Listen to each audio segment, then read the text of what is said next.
On a late summer afternoon, right at Riverside Park, a black woman was simply sitting and talking with a white boy when she was suddenly accused of being a child predator. Before she could understand what was happening, two police officers rushed in, yelled at her, searched her wallet, insulted her skin color, and hurled humiliation straight into her face in front of the crowd. But what froze the entire park was the moment they yanked her phone from her hand, turned on the speaker, and the voice of a SEAL commander came through calling Amina Cole by name. Only a few minutes later, a black SUV belonging to the SEAL team arrived, demanding the release of the federal operative they had just abused and handcuffed. If you were Amina, humiliated in public only because of your skin, would you stay silent or stand up and let the truth speak for you? Leave a comment below and tell me whether something like this has ever happened where you live. On a late summer afternoon, Riverside Park was covered in a thin, honey-toned light that softened everything without hiding the quiet weariness at the corners of Amina Cole's eyes. She walked slowly along the stone path, taking in the last bits of open space before returning to the military the next day. Her long break had reached its final day, and even though she was used to disciplined wake-up calls and the weight of training, she still wanted her mind to rest a little longer. The evening air carried the scent of fresh grass and the sound of children playing, and it eased her more than usual. Just as she paused by a flower bed, a blue ball rolled to her feet. She bent down to pick it up and glanced around until she saw a white boy of about 7 running toward her, eyes bright and hair messy from the wind. Amina handed the ball back to him. He smiled shyly in thanks, then stood there as if he wanted to say something but did not know how to start. She asked his name, and he said he was Finley Carter, though everyone called him Finn. Noticing how he clutched the ball and stared at the silver badge on her collar, she tilted her head and asked if he wanted to sit with her for a moment, and he nodded at once, as if he had been waiting for that invitation. They sat on a stone bench beneath a large tree. Finn talked freely about soccer, about how his mother would not let him play near the lake, about how he was practicing long kicks, but always sent the ball into the bushes. Amina let out soft laughs now and then, a rare smile she saved for moments that felt truly calm. She watched the way Finn spoke, arms moving with excitement, and felt her chest warm. The boy had a kind of innocence that adults could not ignore. Finn, in turn, was drawn to Amina's presence, a mix of strength and gentleness that made him trust her at first sight. Not everyone passing by looked at them with the same ease. A few women walking their dogs glanced over and whispered. A middle-aged man on an electric bike stopped to watch, then scoffed. Their eyes were not on Finn, but fixed on Amina, curious, suspicious, and slowly turning hostile when they noticed her SEAL uniform, which they thought looked fake. A woman, standing a few meters away, took out her phone, keeping her distance, but never looking away. She spoke into it in a low, doubtful voice, while the person beside her watched Amina as if she were a threat. Amina kept talking with Finn, ignoring the stares. She was used to being judged for her skin or her quiet demeanor, but Finn was still young, unaware of any of that, so he kept chatting about his house cat, the food he disliked, then asked Amina what her job was. Amina smiled and said she worked in a job that helped people and answer children often liked, though adults never understood how simple it sounded. Finn looked up, eyes wide,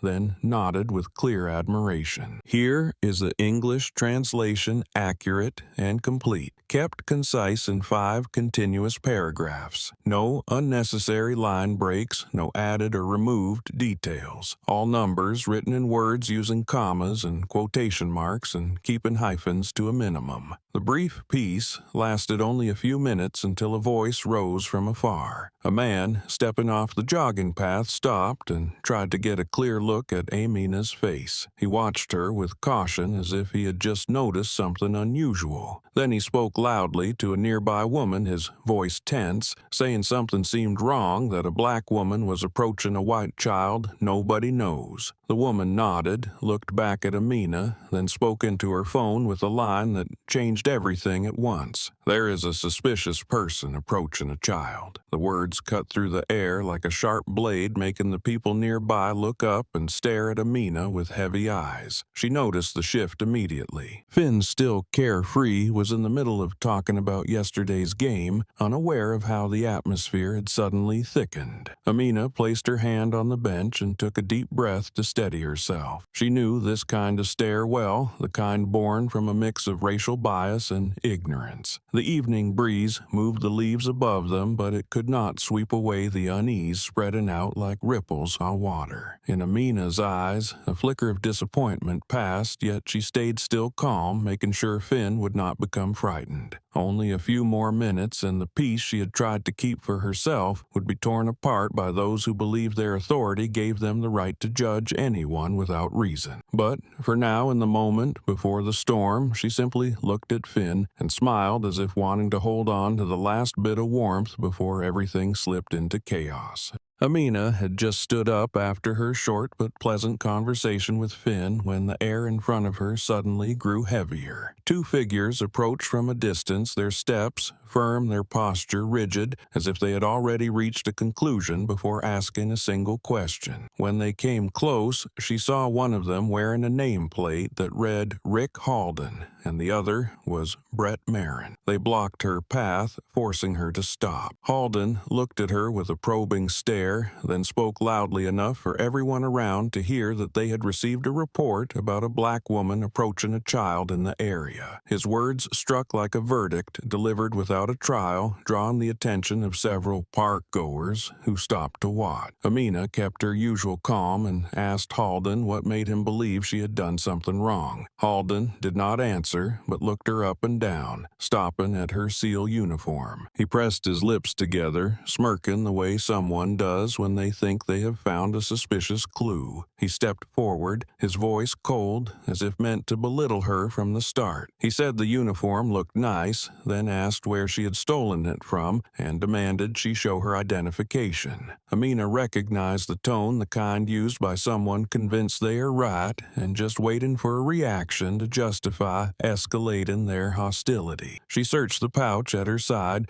fully aware of how the people around them were staring. For a moment, when her hand reached the bottom of the pouch without finding her wallet, Amina knew the situation would not be simple. She checked again, but nothing changed. As she calmly explained that she had a wallet, but might have left it somewhere, Halden folded his arms, took in a smug breath, and shouted as if she were hiding something serious. People nearby flinched, and others began whispering. Halden said that lacking identification while sitting beside a child was enough to understand the nature of the problem. Amina lifted her head, eyes, steady voice, even but firm. She told him he was making accusations without basis. That made Halden's tone sharpen, his mouth twisting in a mix of contempt and irritation. He seemed surprised that Amina dared to argue, and his annoyance turned into personal hostility. He said that a black woman who thought she could stand there lecturing the police clearly did not know her place. His words were loud enough for everyone to hear, sending a wave of discomfort through the air. Brett Marin stood behind Halden, his expression more hesitant, his eyes less harsh but still not intervening. He looked at Amina like someone trying to figure out who she really was, yet he did not dare speak while Halden shaped the story the way he wanted. More eyes turned toward them, some surprised, some cautious. A few people who had seen Amina talking with Finn stayed quiet, but those who had not were already looking at her with suspicion, influenced by Halden's authoritative and biased tone. Amina stayed calm and did not overreact. She had been through harsher situations in the military, moments where the real challenge was not the voices or the insults, but maintaining control so no one could break her ability to judge clearly. Still, she knew that staying entirely silent in the face of Halden's accusations could give him more room to abuse his authority. So she simply said she was willing to explain everything clearly once they were ready ready to address the situation in the proper order. However, her calmness only irritated Halden further. He stepped even closer, as if trying to prove his authority was fully dominating the moment. His voice dropped but became sharper, each word aimed at her dignity. He said people like her were always good at pretending to be innocent, that she had approached a child in the park to do something he did not say out loud but hinted at with clear malice. His words made a few bystanders suck in a breath as if they could not believe such a blatant remark came from someone wearing a police uniform. Amina stood tall, her hands relaxed but her eyes carrying a quiet alertness. She saw how Halden's tone and posture were slipping out of control. She recognized this as the type of person who wanted to overpower others, turning his words into truth before any evidence existed. On the edge of the crowd, whispers rose like small waves. Some people seemed uncomfortable with Halden's behavior, while others looked at Amina as if trying to guess what had made her the target. Finn had left at some point, but the memory of the boy stayed warm in Amina's mind, reminding her she had done nothing wrong. She had no intention of causing trouble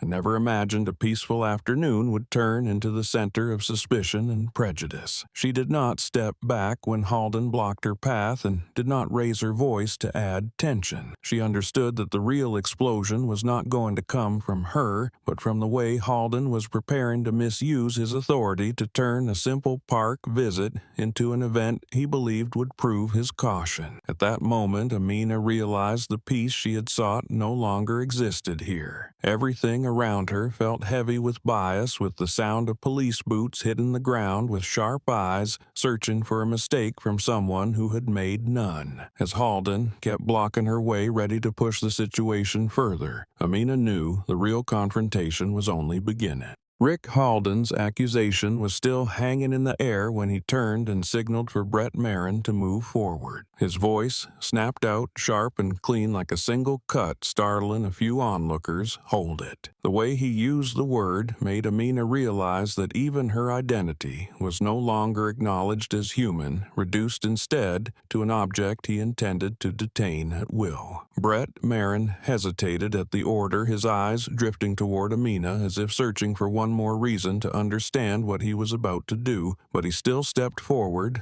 pulled along by the authority Halden had built over many years within the force. Yet, when Marin was only a few steps away from Amina, the quick patter of small feet broke the tense air. Finn appeared with his ball tucked under his arm and a small wallet in his hand, his face bright as if he had discovered treasure. He called out loudly, his voice clear and eager. "Miss, you dropped this wallet." The sound made several people turn their heads out of reflex. Amina looked at Finn, her eyes softening for a moment because in the middle of the chaos, the sight of the boy running toward her with such innocence steadied her mind. She reached out to take the wallet, but before her fingers touched it, Halden shoved himself in between his hands, shooting out so fast it blocked Finn in an instant. He leaned down, his words grinding out as if he were interrogating an adult suspect instead of a child. "Did she do anything to you earlier?" Finn's face went pale the moment he saw the police uniform, and Halden's tone frightened him so much he froze, the ball slipping from under his arm and rolling across the ground. He looked at Amina, then at Halden, his eyes wide with worry. For a second, he remembered Amina's gentle look when she picked up his ball, then remembered his mother's warnings about staying away from harsh strangers. The mix of feelings made his lips tremble without forming any sound. Finn stepped back, his small hand gripping the wallet tightly,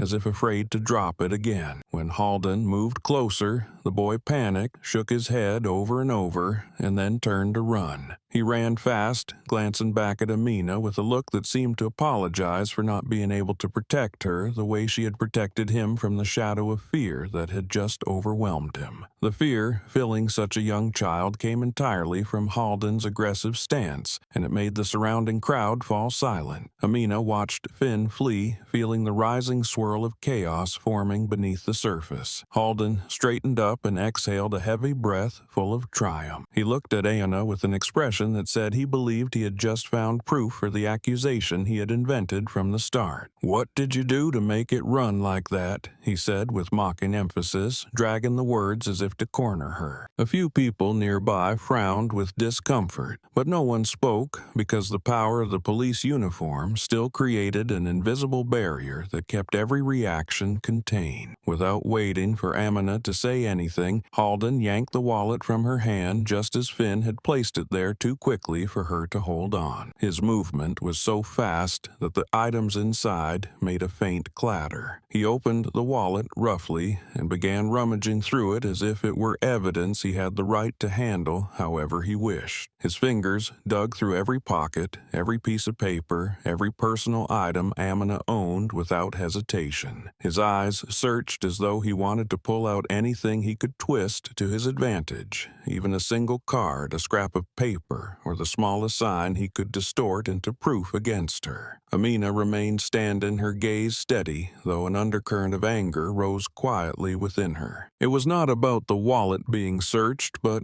about the way Halden tried to twist every moment to bend the truth. She knew she was innocent, but with someone like Halden, the truth was always pushed into the shadows to make room for prejudice and unchecked authority. Brett Marin looked uneasy as he watched Halden's actions. He glanced at the scattered contents of the wallet, then at Amina, as if trying to understand how a simple situation had escalated into something this intense. In the crowd, whispers started to ripple. Some people appeared bothered by how a woman was being treated without being allowed to explain. A young woman shook her head and murmured to the person beside her that this was clearly an overreaction. An older man looked at Amina with suspicion as though convinced Halden was right. These layers of doubt, judgment, and concern blended together, making the air heavier, each whisper waiting for a spark to turn into full chaos. Amina did not argue, knowing every word she said would be twisted inside Halden's mind. She stood firm, kept her breathing steady, refusing to give him any excuse to claim she was being uncooperative. Finn had disappeared behind the trees, yet the image of the terrified shake of his head lingered in her thoughts. The fear forced upon an innocent child by the authorities standing in front of her stung far worse than any insult Halden had thrown at her. Halden continued digging through the wallet as if he were carrying out the most noble duty of his life, though all he was doing was using his badge to turn an ordinary afternoon into a display of his own prejudice. When he finally looked up, his eyes carried a hint of satisfaction as if he were about to announce a verdict without evidence or reason. That moment marked the first true eruption when a child returning a lost wallet became the spark that pushed everything past the line of control. And it was only the beginning. The confrontation between Amina and Rick Halden was nowhere near its end. The sound of items rustling inside the wallet under Rick Halden's hands was still echoing when the people around began stepping closer, as if they wanted a clearer view of the woman placed at the center of suspicion. The crowd grew larger by the minute, and curiosity quickly shifted into openly spoken comments. A woman in sunglasses walking her white dog moved in slowly, frowned at Amina's SEAL uniform, and said aloud to her friend that she did not understand why someone would come to the park dressed in such an acting important outfit. A young man with headphones around his neck removed them, gave Amina a quick look, and remarked with mild contempt that the uniform looked fake, probably something bought online. A few steps away, a middle-aged man propped his electric bike down and crossed his arms like a seasoned observer. He spoke louder, making sure people heard him, saying this was probably someone pretending to get attention, or worse, someone playing a role to get close to children. His words reached Halden immediately, making the officer's lips curl into a pleased smirk. He jerked his chin toward the crowd and told Amina in a voice full of satisfaction that nobody believed her, that everyone saw what he saw. The way he leaned on that shaky agreement to increase pressure made a few nearby people glance at each other, some uncertain, others more convinced of the story they had already created in their minds. Crowds at Riverside Park rarely witnessed something that stirred so many judgments at once. A simple event was inflated by a few baseless claims and by biases that had long taken root. A woman in a SEAL uniform, a white child, and a confrontation with police all mixed into something many were already conditioned to view with suspicion. They whispered, murmured, pulled their friends closer, and looked to Halden as if waiting for his next move. Amid the noise, a child's voice rose, stopping several people in their tracks. A little girl holding her mother's hand, her eyes round and bright, stared at Amina with confusion. She did not understand why all the adults were so tense. The question made the area fall silent for half a second. She asked her mother why people with skin like Amina's were often bullied like this. The small voice carried no accusation, only pure curiosity, yet it struck some adults like a sudden mirror held up to the part of themselves they did not want to admit. The mother quickly pulled her daughter close and whispered something to her, trying to prevent the moment from going any further. But the question had already slipped into the atmosphere, stirring hidden thoughts in the minds of the onlookers. Some glances toward Amina changed, less harsh than before, mixed now with a quiet, uncertain discomfort. Those who had mocked or doubted began to question whether they had misunderstood the situation entirely. Amina stayed still, letting Halden keep rummaging through the wallet and shaping his version of events into the only truth he wanted people to see. When she heard the little girl's question, her eyes softened for a moment, a thin sadness flickering through the calm expression she held. She understood exactly what the child sensed. Throughout her life, she had faced similar looks, similar questions, judgments built on skin color before anyone even tried to see who she truly was, and yet every time she confronted it, she still felt the same quiet hurt, as if it were the first time. Even so, that sadness did not weigh her down. Amina stood tall, kept her breathing steady, and refused to let her shoulders sag, even though layers of prejudice were pressing on her from all sides. She let the wave of murmurs wash past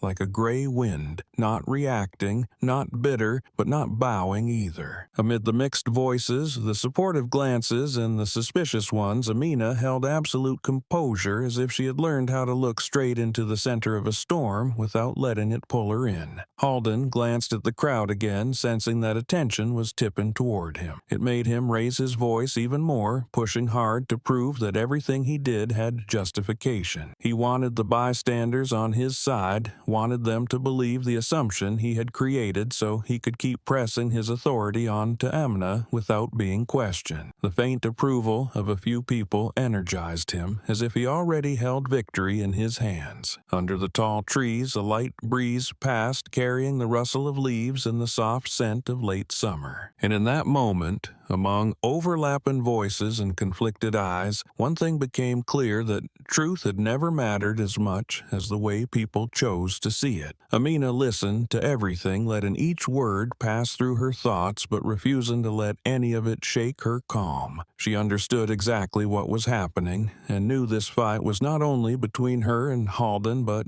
also between prejudice and reason. And from the moment the little girl asked her question, Amina realized the truth would eventually find a place to speak. For now, she only needed to stand firm and wait for the next eruption Halden was certain to ignite. The only peace left in that afternoon lived inside the steady resolve that kept her standing at the center of the chaotic ring of exploding public opinion. At the center of the rising commotion, Rick Halden straightened up his thumb, digging deeper into Amina's wallet as if he were the only one with the authority to expose the truth. He pulled out a green identification card and held it up so the afternoon sun shone directly onto its surface. He glanced at it, and his expression twisted into something almost distorted with triumph. A sharp, glass-like laugh slipped from his throat, quiet, yet piercing enough to make several people turn to get a clear look at what he was holding. Halden thrust the card toward Amina's face, his voice full of the glee of someone expecting imaginary applause from the crowd. "Here is the fake ID. Here is the fake SEAL badge. Who did you think you were fooling?" he shouted, the sound hitting her and everyone around like a shot. Noise surged immediately, some people turning to each other, clinging to the conclusion Halden was trying to force into place. Amina looked at the ID without a tremor, her expression unchanged. She knew the card Halden held was not hers the moment he lifted it. She took a steady breath and spoke clearly, her voice calm but audible enough for the surrounding people to hear every word. She explained that the card belonged to her twin sister, whom she had seen that morning, and that she had accidentally picked it up because they were both using their IDs to register information with the residential management.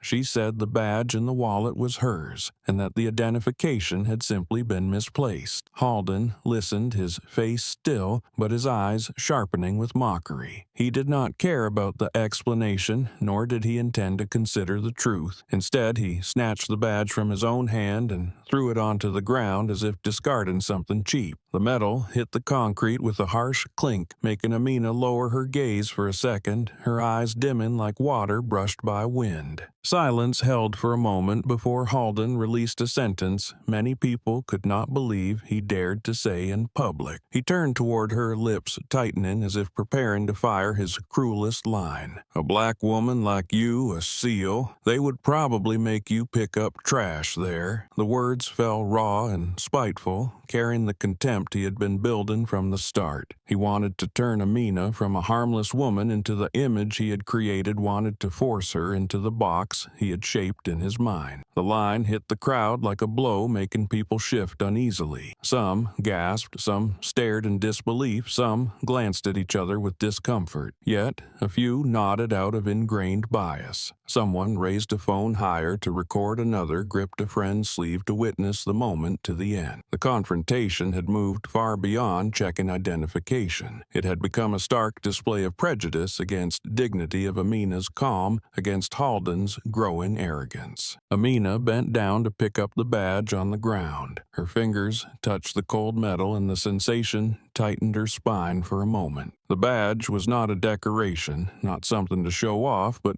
something she had carried through missions that required focus, courage, and loyalty. It held the sweat from harsh training days and the blood of teammates who had fallen beside her. Yet now it lay at the feet of two officers, treating her as if she were an imposter. She stood straight still, not raising her voice or letting emotion overpower judgment. She looked at Halden with bright yet cold eyes, as if observing an object rather than a person. She said that throwing the badge on the ground did not change the truth, that she had once held it while walking through places he would never understand. Her tone held no bitterness, only truth stated clearly and calmly, and a few people around inhaled sharply at the quiet firmness of her word. The crowd began to split in clear waves. The person recording stepped closer, holding the phone steady to catch every movement. A young woman pursed her lips and said the police should not speak that way to someone not proven to have done anything wrong. A man argued back that if she had nothing to hide, showing her papers would not be hard, though even he could not hide the doubt in his eyes at the way Halden treated Amina. Small groups started debating with each other, each trying to defend their own perspective, tightening the air further. Amid the noise, an elderly woman nearby whispered that she had seen real military personnel before, and the way Amina stood balanced and unwavering made her feel the woman was not pretending, as some people were too quick to assume. The words were quiet, but a few nearby heard them, prompting them to look at Amina more carefully. Their eyes began losing the sharp suspicion they had aimed at her earlier. Halden noticed the shift, and that was exactly what he could not tolerate. He wanted to control the story from start to finish, to be the one who exposed a pretender, the one protecting the safety of the park, even though it was only a mask he used to justify his abuse of power. The calmer Amina remained, the more he felt challenged. So he raised his voice even more, twisting every word to push the situation further. At that moment, the incident at the park was no longer a matter between one woman and two officers. It had become a widening fracture spreading through the crowd, cracking through thoughts clouded by prejudice. And Halden, with his aggression, was the one driving everything toward an edge he did not foresee. Amina stood at the center, as steady as she had been in far more dangerous situations. She said nothing else, waiting for the next wave she knew would come, because Halden had not stopped, and the crowd had not left. The entire park seemed caught in an orbit none of them could escape.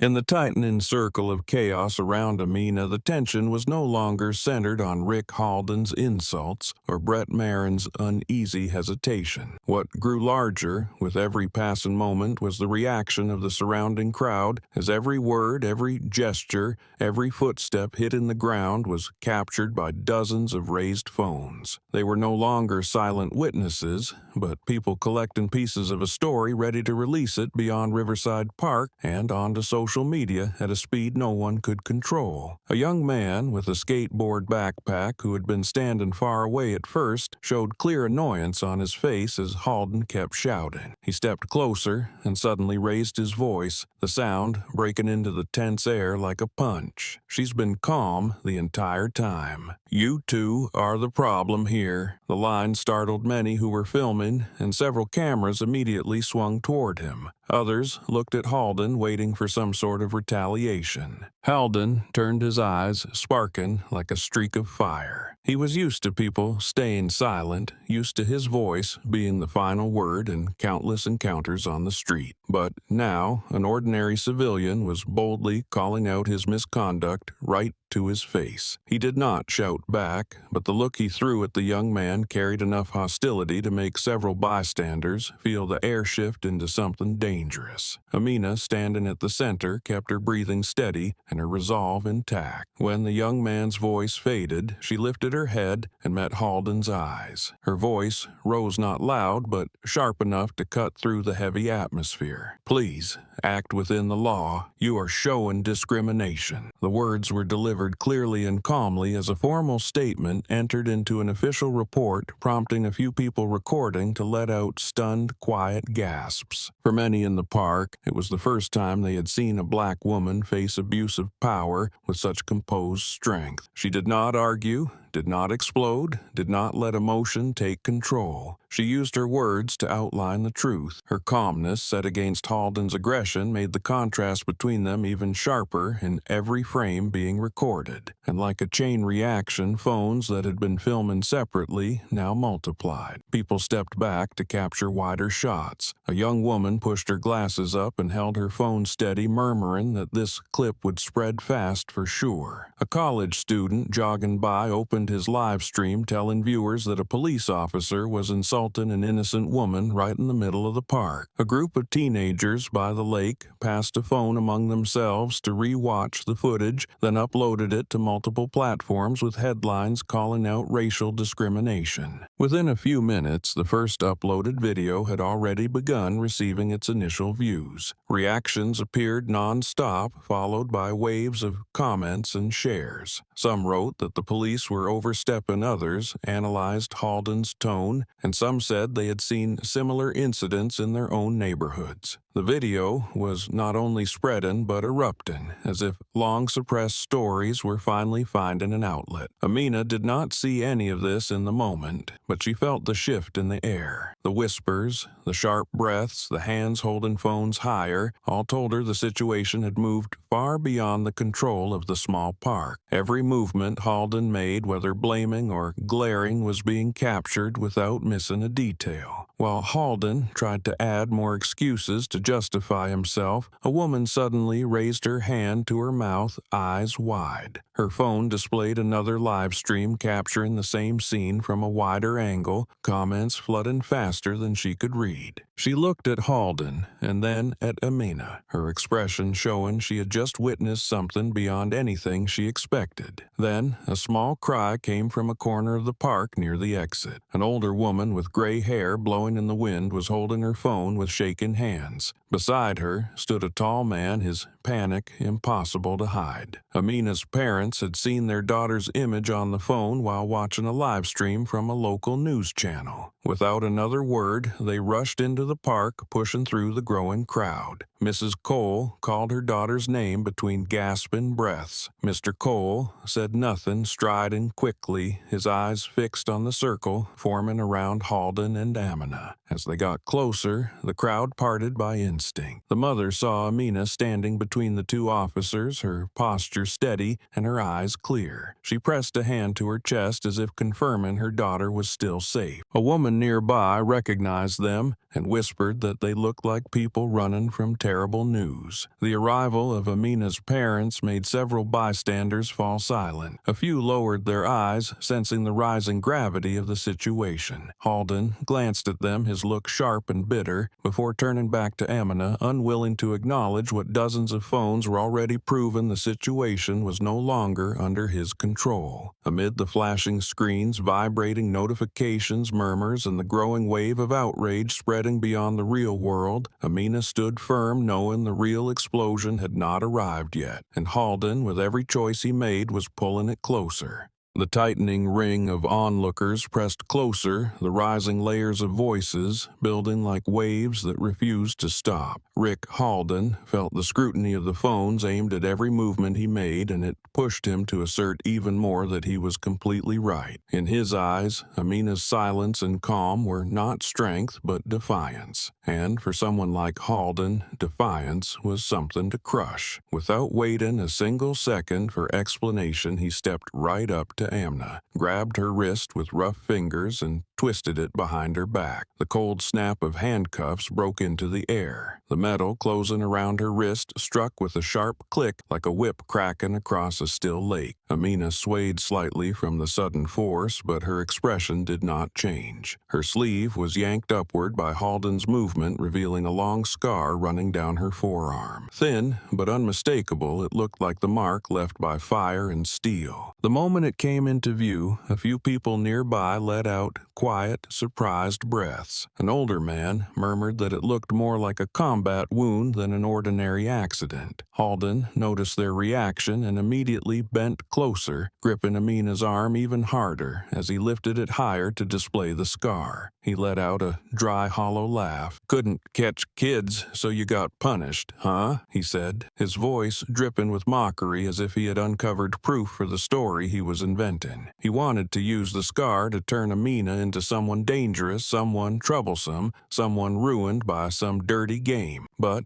beside him, Brett Marin reacted differently. He stared at the scar, his eyes narrowing, his mouth tightening in a brief moment of hesitation. It was not fear, but recognition. He sensed the scar meant something else. It did not resemble the wound of a troublemaker or someone punished. It looked like the mark of someone who had been through combat. Brett whispered softly, just loud enough for Halden, but not for the crowd. "Rick, she carries herself like military." It was a short line, but it held the instinct of someone who had worked around many different forces. He was not certain, but he knew the scar was not something to dismiss. Halden heard him, but ignored him completely. Even the smallest doubt from his colleague only pushed him to emphasize his contempt more. To him, Brett's words were an obstacle. He refused to accept the possibility that the woman he was humiliating might hold a status far above what he imagined. Halden tightened his grip on Amina's arm as if brute force could make up for what reason would not. Amina looked at him, her eyes no longer cold but sharper, though her calm remained unshaken. She spoke, her voice steady and clear, each word placed exactly where it belonged. "This scar is from saving someone. You have no right to insult it." The line fell into the charged air, making several people filming lower their phones slightly to be sure they heard her correctly. A woman nearby blinked multiple times, struck by how the truth Amina had just spoken stood in complete contrast to the story Halden was trying to build. Amina's words were not spoken in anger, yet they rang with strength, as if the scar was not just a mark on her body, but a symbol of everything she had endured, everything Halden had no ability to understand or respect. Every frame, being recorded by the bystanders, grew more significant in that moment because it captured not only Halden's aggression, but also the truth standing firm in the voice of someone being insulted. Right then, an older woman's voice rose, strained by heavy breaths. "Amina," Mrs. Cole pushed through the crowd, gripping the familiar old leather wallet.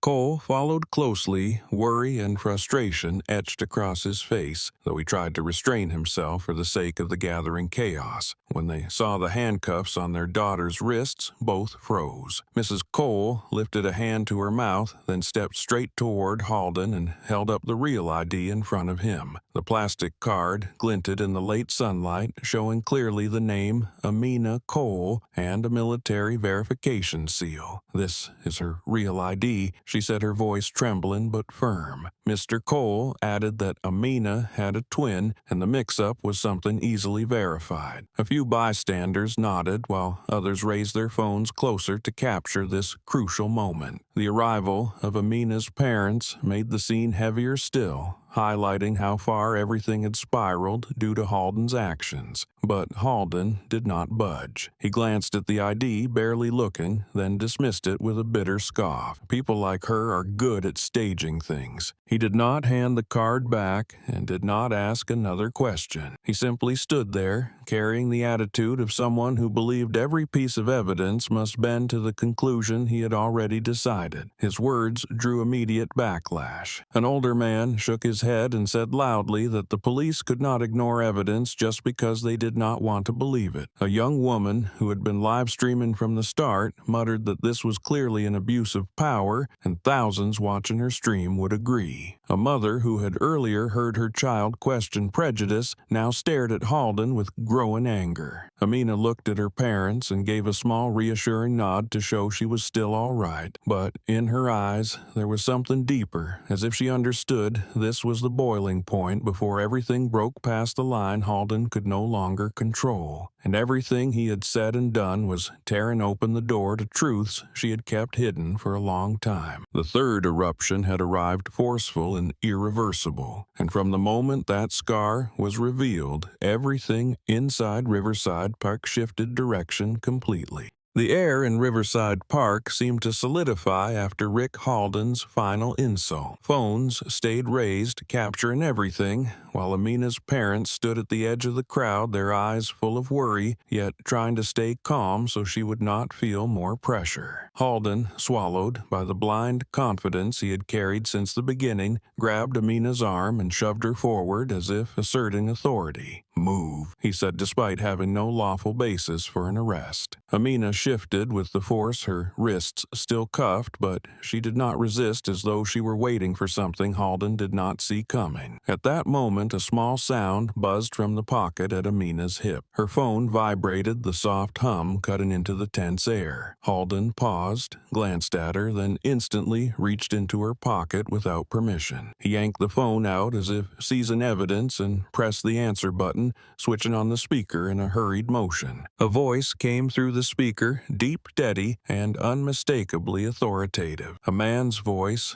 calm but commanding, enunciated each word like an order. "Amina, this is the SEAL Team Commander. Are you reporting back to duty tomorrow?" The voice cut through the chaos, forming an invisible line through the crowd that fell silent in shock. Rick Halden froze. His grip on the phone tightened so hard his knuckles blanched. He turned to Amina, disbelief washing over his face. His mouth opened, but no sound came out. His throat was trapped between the truth and the pride collapsing inside him. Brett Marin stood stunned as well, his eyes wide, while Amina's parents lifted their hands to their chests, breathless with both fear and sudden relief. A strange silence settled over the park, and that silence made the voice on the phone ring even clearer. "Amina, do you hear me?"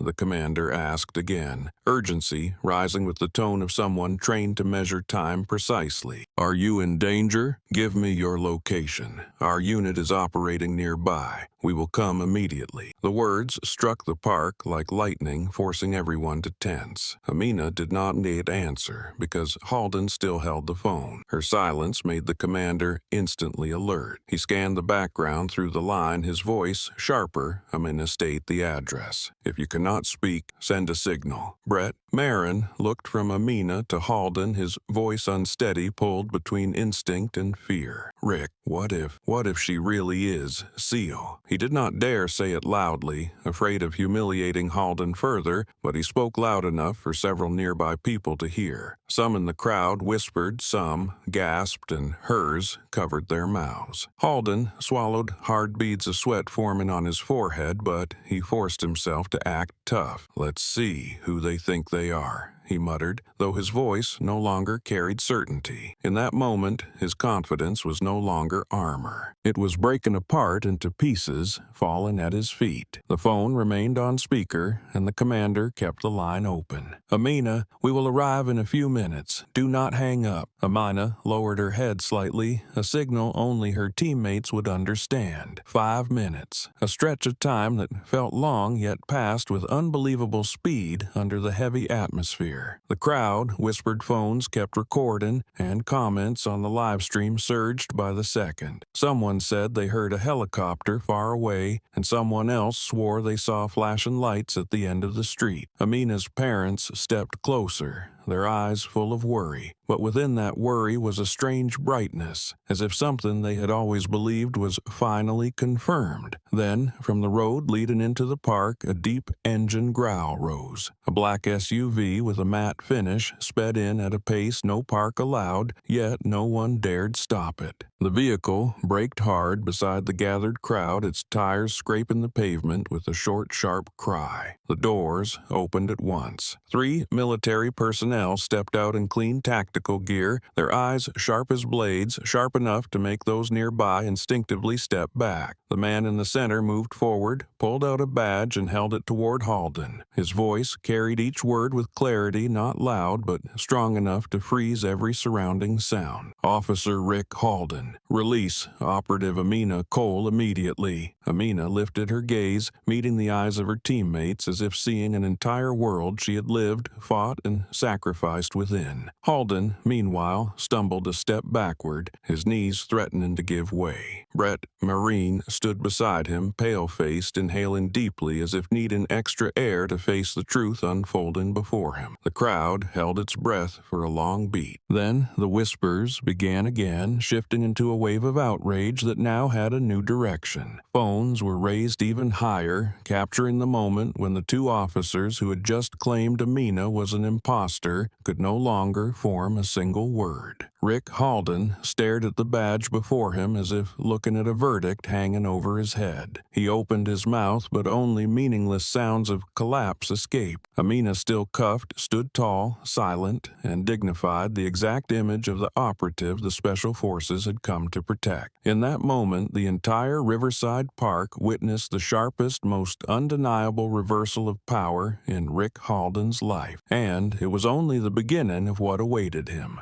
The arrival of the 3 military personnel shook the atmosphere in Riverside Park in a way no one expected. Their steps were firm and decisive, each one sounding like a blow against the arrogance Rick Halden had built for so long. When the soldier in the center raised his badge and clearly ordered the release of operative Amina Cole, Halden's face twitched and he suddenly shouted a line that sounded like the last reflex of someone terrified but stubborn. "No one here gives me orders," he yelled, though his voice no longer carried strength and trembled on each word. The tremor did not escape those around him. The crowd fell silent for a second, watching him like a cornered animal. But Halden did not realize his own voice had betrayed the fear spreading through him. He straightened slightly, trying to mask the chaos inside, though his hand still shook around the handcuffs, locking Amina's wrists. Brett Marin could no longer maintain the composure he had tried to hold since the beginning. When he saw the real SEAL badge raised in front of him, his face drained a color as if someone had gripped his throat. It was not only the shock that Amina was indeed military, but also the understanding that Halden's actions had gone far beyond what the police could protect internally. Marin leaned toward Halden, trying to whisper a warning, but his confusion made his voice loud enough for several people to hear. "My God, she really is Seal." The words rippled through the crowd. Some held their phones closer, some pointed live stream cameras directly at Halden, and others whispered that they had sensed the military presence in the way Amina stood without fear. Those who had doubted her shifted into genuine anger, outraged by the blatant denial of the truth unfolding before their eyes. The three soldiers stepped forward in unison, their formation tight and unwavering. The commander stared directly at Halden, his voice sharp like a marching order. "Release her now." No emotion, no hesitation. The line fell like a blade, breaking the silence and triggering a wave of murmurs. Amina remained upright, her gaze steady as if she had been prepared for this moment from the start of the chaos. But Halden refused to step back. Like someone afraid of losing authority in front of a crowd, he gripped Amina's shoulder tighter and shoved her one step farther from the approaching soldiers. "I'm acting within the law," he shouted, the line spilling out fast and shrill. He turned to Brett Marin as if searching for support to legitimize his words, but Marin stood frozen eyes avoiding his, unable to confirm or deny anything. The phrase "within the law" that Halden shouted triggered a fierce reaction from the crowd. Two young men filming nearby let out sharp, derisive laughs. A middle-aged woman holding her child raised her voice, anger and sarcasm mixed together. "Within the law to handcuff a SEAL operative in the middle of a park," the person beside her added, "and within the law to search a woman's wallet without a warrant." The lines collided like drops of gasoline thrown onto the fire. Halden was desperately trying to control. The three soldiers did not waver amid the noise. The commander repeated himself a second time, his voice lower but sharper. "Release Operative Cole immediately. You are unlawfully detaining a military service member under our command." Another soldier beside him added, "Every action you take is being recorded by multiple devices. We do not intend to hold back if you continue obstructing." Halden turned his head, seeing the phones raised like unblinking eyes. The murmuring grew louder, an invisible pressure pushing him toward the edge, and because of that pressure he clung even harder to the scraps of authority he had left. He tightened his grip on Amina, forcing her to tilt slightly, then shouted, "I am doing this for public safety." The moment the words left his mouth, a wave of shouts erupted. A man yelled, "The entire park sees she did nothing wrong." Another called out, "You're making everything worse." The voices, the protests, the vibrating phones, the live stream notifications climbing every second, all blended into a chaotic roar pressed in around Halden from every side. What made the situation collapse further was the fracture inside the police force itself. Brett Marin stepped back, his hand trembling. He looked at Halden, then at Amina, then at the SEAL badge again. The conflict in him showed plainly. If earlier he had followed Halden out of habit, now both his professional instinct and his conscience demanded he choose differently. He said quietly, loud enough for Halden and the crowd to hear, "Rick, you are wrong." The words struck Halden like another blow. His face flushed red, fear and rage tangled together. He turned to Marin, eyes wide, wanting to issue a command but unable to form one. He swung his arm in a show of force, but the shaking in his hand and the ragged breath ruined the effect. A soldier stepped forward, half a pace, his voice hard as steel. "Release her, or we will remove the cuffs ourselves." The line made a young boy in the crowd cheer, adults gasp and shout, and live streamers scrambled to adjust their cameras for the moment about to unfold. The air in the park tightened. Amina remained steady in the center of the storm, her eyes fixed on the commander, full trust in her expression. Halden looked around, searching for a lifeline, but no one stood with him. Not a single camera blinked away. Not a single bystander stayed silent, and even Marin no longer had the courage to shield him. He wanted to hold on to everything, because if he let go of the cuff around Amina's wrist, he would have to accept the truth that from beginning to end he was the one in the wrong. But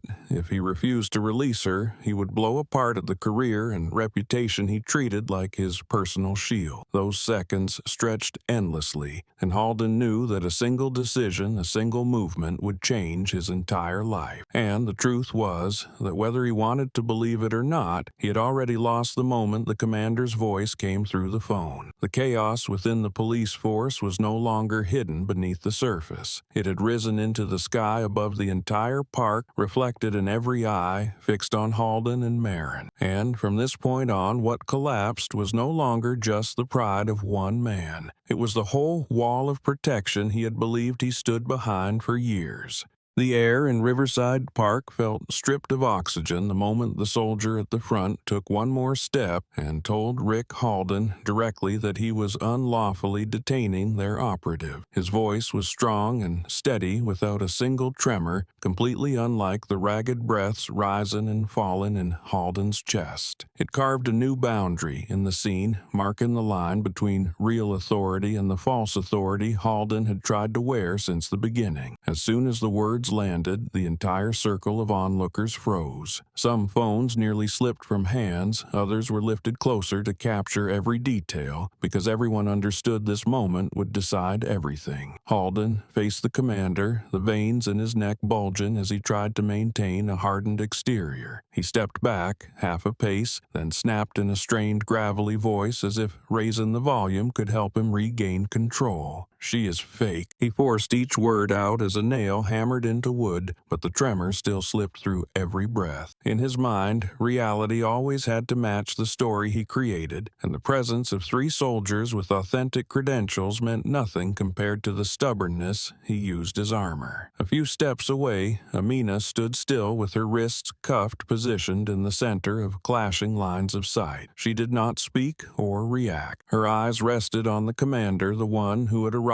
to confirm the truth Halden tried so desperately to deny. Her calm only irritated Halden more, as if someone were shining a light directly into the dark corners of his arrogance. The soldier to the commander's right stepped forward and pulled from his side pocket a small rectangular device, compact yet heavy with technology. It was a military verification tool used by special operations units, capable of checking top-secret credentials with only a few steps. He picked up the badge Amina had retrieved from the ground, placed it beneath the scanner, and pressed a button. A sweep of blue light flashed across the metal, leaving a thin reflection across his palm. Everyone watched without daring to breathe. Brett Marin stared at the device's screen as though awaiting a verdict delivered before a public court. He had once believed in Halden, or at least believed Halden was rational enough not to cross the line. But now, every heartbeat thudded against the brutal truth that he had been wrong from the beginning. Only seconds later, the screen displayed a bright line of text clear enough for anyone nearby to read Top Secret Level 7. Beneath it were Amina Cole's name, her military code, her rank, and the special operations unit she belonged to. The information could not be faked, copied, or twisted into another explanation. It was a clearance level granted only to operatives involved in high-risk missions, including those outside the country. A heavy silence covered the park. No one spoke, no one moved. Even the birds in the trees seemed swallowed by the thick air holding the revealed truth in place. Those who had doubted Amina now stared wide-eyed, and those who had sided with Halden stood frozen, as if their voices had been locked away. A few meters off, a young man live-streaming covered his mouth in shock while the viewer count climbed by the second. Then, suddenly, as a balloon stretched too tight finally bursting, the crowd erupted in furious shouts. "Let her go!"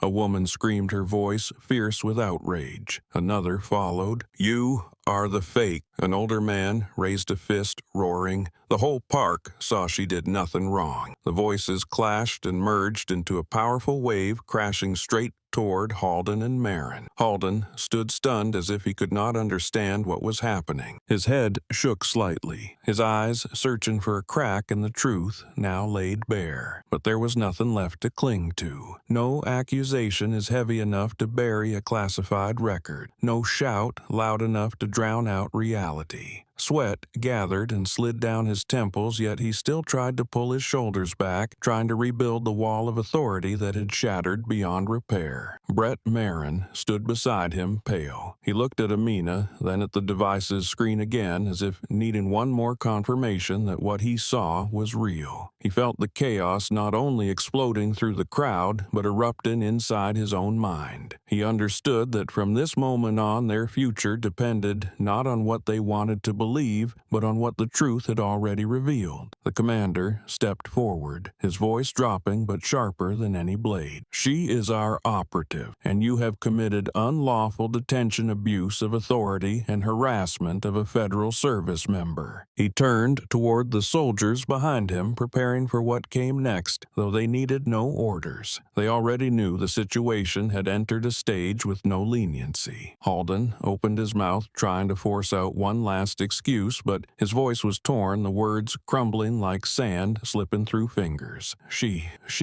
but he could not finish. The confident arguments he relied on earlier were now only broken breaths. Meanwhile, the crowd grew even more enraged. A group of young people pushed closer, cameras lifted straight into Halden's face. An older woman said loudly that it was time to end this kind of abuse for good. A teenage boy shouted that Halden was a disgrace to the town. And at the far end of the crowd, a little girl, the same one who had questioned her mother earlier, looked at Amina with wide, respectful eyes, as if she now understood something the adults had not yet learned. Amina stayed still, wrists cuffed, but her presence unshaken. She did not smile, did not show triumph, did not seek revenge with her gaze. She held only calm strength, the steady bearing of someone who had endured far too much to be rattled by insults. And amid all the stares, the shouting, the cameras, and the angry breaths of the crowd, one truth had formed clearly. This confrontation had completely shifted. Power no longer sat in Rick Halden's hands, but in the truth he had tried so hard to deny. He stood there, cornered by the crowd, by the evidence, by the three soldiers, by an unmovable reality, and by the shadow of his own actions. And for the first time that afternoon, he felt genuinely small. The standoff in the park, once a peaceful space for people strolling by, had become a stage exposing what Halden never wanted to face. The truth was stronger than his shouting, stronger than the cuffs he raised, and stronger than the authority he believed was untouchable. This spiral was only the beginning of the collapse that would follow. But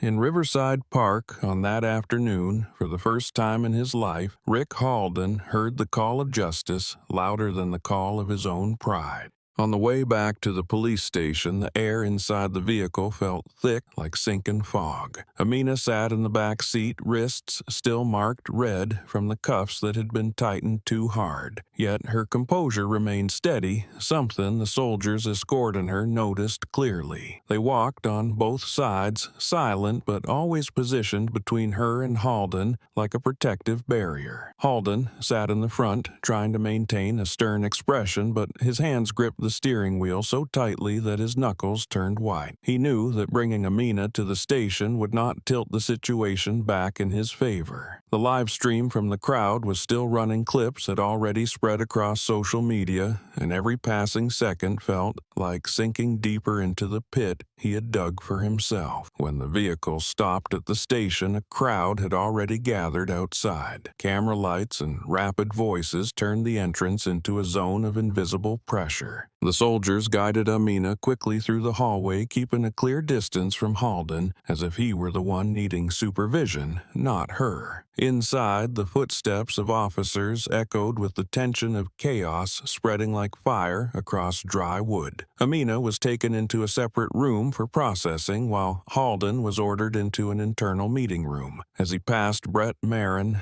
their eyes met, but the look was no longer one of familiar camaraderie. It held caution, disappointment, and something like awakening. Marin said nothing, but his silence alone was enough to make Halden feel as if he were stepping onto cracking ground. Inside the meeting room, Halden tried to steady his breathing, but every time the image of the military device scanning top secret level 7 flashed in his mind, he felt himself sink like a stone dropped into a deep well. He He cleared his throat and spoke first, as if trying to seize control. I suspected she was impersonating someone. I followed the procedure, but when the line left his mouth, it carried none of the weight he expected. It fell onto the wooden table like a small pebble, not disturbing the surface, but making the silence feel even heavier. Officer Marin stood against the wall, arms crossed. He watched Halden longer than usual, and his eyes made it clear that his trust had shattered. He had once thought Halden was just hot-tempered and strict, but after witnessing what happened at the park, hearing the insults thrown at Amina, and realizing she truly was a SEAL operative, he understood Halden had not only crossed the line, but had trampled the truth deliberately. Now, Marin looked at him with disappointment and caution, as if staring at a stranger. At that moment, the door swung open. A superior officer stepped in his face, drawn tight, the lines on his forehead carved deep. He dropped a file onto the table with a heavy thud and went straight to the point without transition. You will explain every one of your actions immediately, because the video is everywhere and the outrage is massive. The words cut like a blade through the last shred of hope Halden had been clinging to. He shot to his feet, ready to launch into one of his long, familiar explanations meant to cover his mistakes. But the superior raised a hand, the look in his eyes cold and sharp as steel. No long explanation. I want the truth, and I want it right now. Halden swallowed, his face heating with tension. I received a report about a suspicious person approaching a child. She wore a SEAL uniform, but could not present identification. I had to act based on the information I had. The superior stared directly at him, expression unchanging. And which part of protocol allows you to throw a military badge onto the ground? Which part allows you to dig through a woman's wallet on camera without permission? Which part allows you to cuff a SEAL operative with no evidence? The questions fell like hammer blows, sending a chill through Halden's spine. He tried to steady his voice, but it still shook. She had fake ID. I sus. The superior slammed his hand on the table hard enough that Brett Marin flinched. A switched ID does not mean fake. And you, how do you explain the racial insult in public? How do you explain the live stream spreading with hundreds of thousands of people watching you humiliate an American soldier? Halden lost his breath. He had not realized how far the situation had spread. The loss of control made his mind reel, everything he tried to grip falling away like dry sand. Meanwhile, in the room next door, Amina sat with the two soldiers escorting her. She leaned lightly against the chair, her eyes drifting toward the window where the last light of the day lingered. There was fatigue in her gaze, but not the fatigue of defeat, rather the fatigue of someone long used to facing injustice. One of the soldiers leaned slightly and asked softly, "Are you all right?"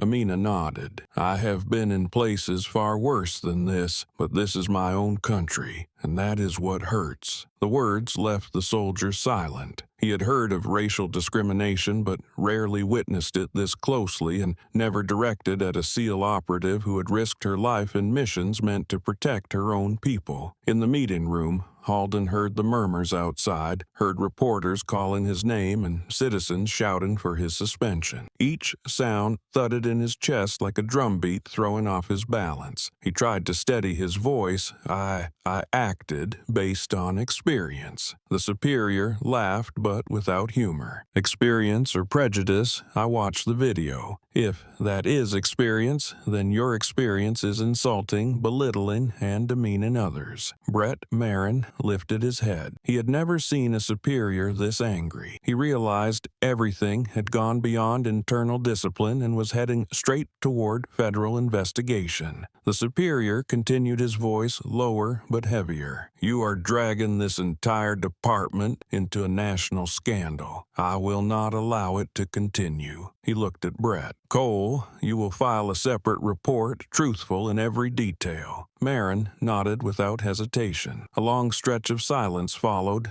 and Halden felt like the last support beam collapsing in the middle of a storm. He tried to hold on to one final argument, but no words had enough weight to stand. No one in the room believed him anymore, and more importantly, no one outside did either. The temperature inside the station rose by the minute. The hot breath of public outrage seeped through every crack in the walls. Every lie Halden had told was now being illuminated by hundreds of recording devices, and for the first time in many years he could no longer hide behind the badge of police. On the table lay a red folder, its corner stamped with the words "temporary suspension." Halden stared at it, his eyes trembling. The superior pushed the folder toward him. "Sign it. The investigation will continue." There was no retreat left, no place to anchor himself. The moment Halden picked up the pen, the cheers of the crowd outside crashed against the walls like waves. And even if he did not realize it, that sound was the beginning of the complete downfall he had brought upon himself. Within less than 30 minutes after the incident at Riverside Park erupted, the video capturing every action of Rick Halden had spread across social media platforms at a speed no one anticipated. His insults toward Amina, the contempt in his eyes, the way he threw her badge to the ground, and every word laced with racial and military disrespect were exposed under the harsh light of millions of views. Edited clips appeared everywhere, each with captions, calls for justice, and rising fury. Within 30 minutes, the hashtag tied to the incident shot straight to the top trending list, and public outrage exploded like a wildfire racing through a dry forest. At the police station, the atmosphere felt heavy enough that every brick seemed to heat under the pressure outside. Amina sat in a private room, her calm gaze turned toward the frosted glass window where reporters' cars were steadily pulling in. Flashing lights flickered through the pane, and shouts from the courtyard bled through the thick walls. She could feel the spread of the story, knowing it was no longer aimed only at Halden, but at the entire system that had long excused behavior like his. In the next room, Rick Halden stood with one hand braced against the window frame, staring down at the gathering crowd outside the station gates. His face no longer held the aggression or arrogance he displayed at the park. Instead, confusion and fear crept through every line. People held signs demanding his suspension,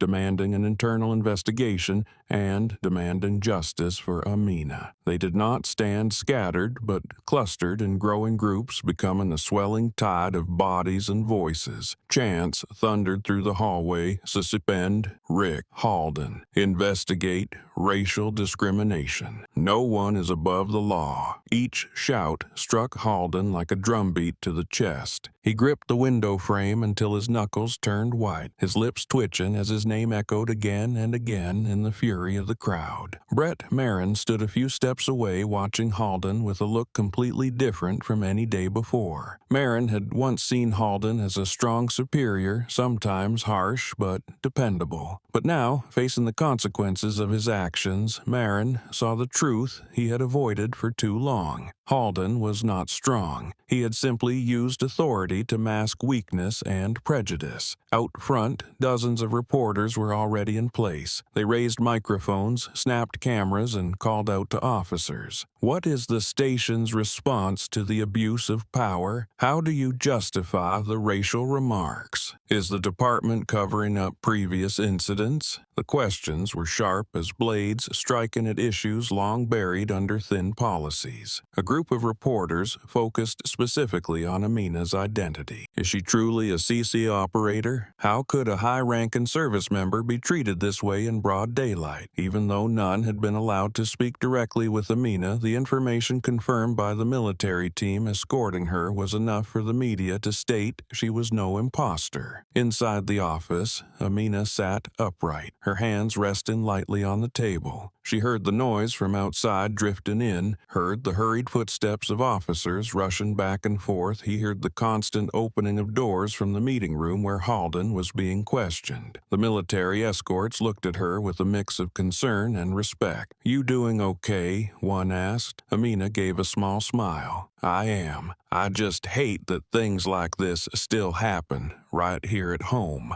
The comment made the young soldier beside her pause. He had only been in the service a few years and had never witnessed such blatant racism at this close a distance. Even overseas, they were trained to protect civilians and respect civil rights. Yet, here in their own country, a Navy SEAL operator had been treated like a criminal because of her skin color. The thought weighed heavily on him. Out in the hallway, Halden's superior officer walked by holding a stack of reports. He stopped in front of the glass room, looked at Amina, then gave a small nod, a silent apology he could not put into words. He had just come from the meeting room where Halden was still clinging to the same worn-out excuses to justify his actions. But he knew those excuses were nothing more than a pebble thrown at a tidal wave threatening to crash over the entire system. He turned to Brett Marin. "More people are gathering. Go help maintain order outside." Marin nodded, but before leaving he glanced at Halden once more. That look no longer held obedience but a quiet severing from the shadow he had followed for too long. He knew that his silence at the park was the thing that haunted him most. But now, with the truth laid bare, he had to stand on the right side. Halden, meanwhile, stood alone in the meeting room, staring out the glass. Outside were hundreds of citizens holding signs, high cameras capturing his every expression, and a rising storm of anger carried on each protest banner. He stepped back when he saw the crowd seemingly turning toward him, their unfamiliar eyes full of accusation. He muttered, "How did it come to this?" A question from someone long accustomed to hiding behind authority. But today that authority was falling away piece by piece. He pressed a hand to his forehead, trying to grasp when things had slipped out of his control. Was it when he searched Amina's wallet, when he threw her badge on the ground, or the very first glance, when he decided she had bad intentions because of her skin and her uniform? The answer lived in all of those moments. And now every action he took had become evidence etched in stone, each one a needle pushing deeper into the truth he had tried to bury with arrogance. Outside the station, the crowd grew thicker. Some had watched the video and driven straight there. Some had once been victims of Halden. Some came to support Amina, and others came because they knew this was the moment to speak for everything long suppressed. An older woman held a sign high, "No justice, no peace." A man shouted into a camera, "We will not let crimes committed under the name of policing be forgiven anymore." Those words rang out like steady drum beats pushing the system to face its own darkness. Meanwhile, in the private room, Amina remained calm, though her eyes carried a heavy weight of thought. She felt no joy that social media sided with her, and no satisfaction that Halden was now surrounded by public outrage. What she thought about were those who had been insulted, detained, or judged without cause when no camera was there to witness it. What happened to them? Did they ever get justice? The crowd at the gate grew denser, the chanting louder. The pressure from the community had moved beyond the boundaries of a single incident. It had become a reminder that justice never arrives on its own, but must be pulled into place by the voices of those willing to rise. And far more waited ahead. Amina looked out the window, knowing the real fight had not even begun. This was only the halfway point. The rest would be where the truth forced everyone to confront themselves.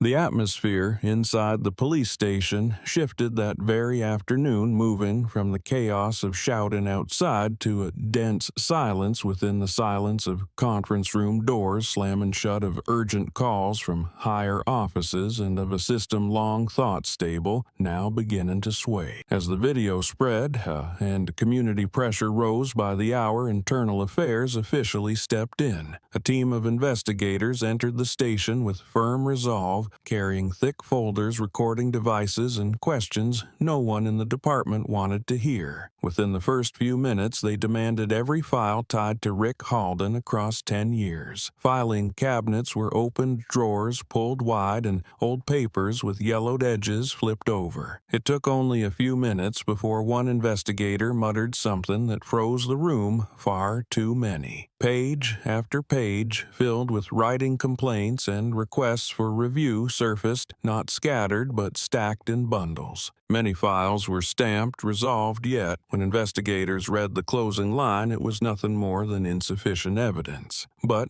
when the files were placed side by side, a clear pattern emerged: signs of excessive force, abusive behavior during arrests, slurs toward people of color, and repeated misconduct that had been dismissed beneath layers of cold paperwork. When an investigator read aloud several old complaints, younger officers blanched. Another investigator whispered to a colleague, though loud enough for Marin to hear, if the department had dealt with the first cases, none of this would have happened today. Meanwhile, news of Halden's investigation spread, drawing even more people to the station. Former victims, those he had shouted at, threatened, or detained without cause, drove in. They stood among the crowd, staring at the station doors with anger and fragile hope. Late that night, two middle-aged men who had filed complaints years earlier but were ignored walked inside to submit new statements. They met with investigators, placed their old reports on the table, and spoke with a resolve they had carried in silence for years. One said, his voice heavy with unwelcome memory, "That time I just asked why I was stopped, and he shoved me to the ground, cuffed me, and searched my car. When I complained, they told me I provoked the police." The other added, "He insulted me in front of my son." The boy cried, "I wanted to forget,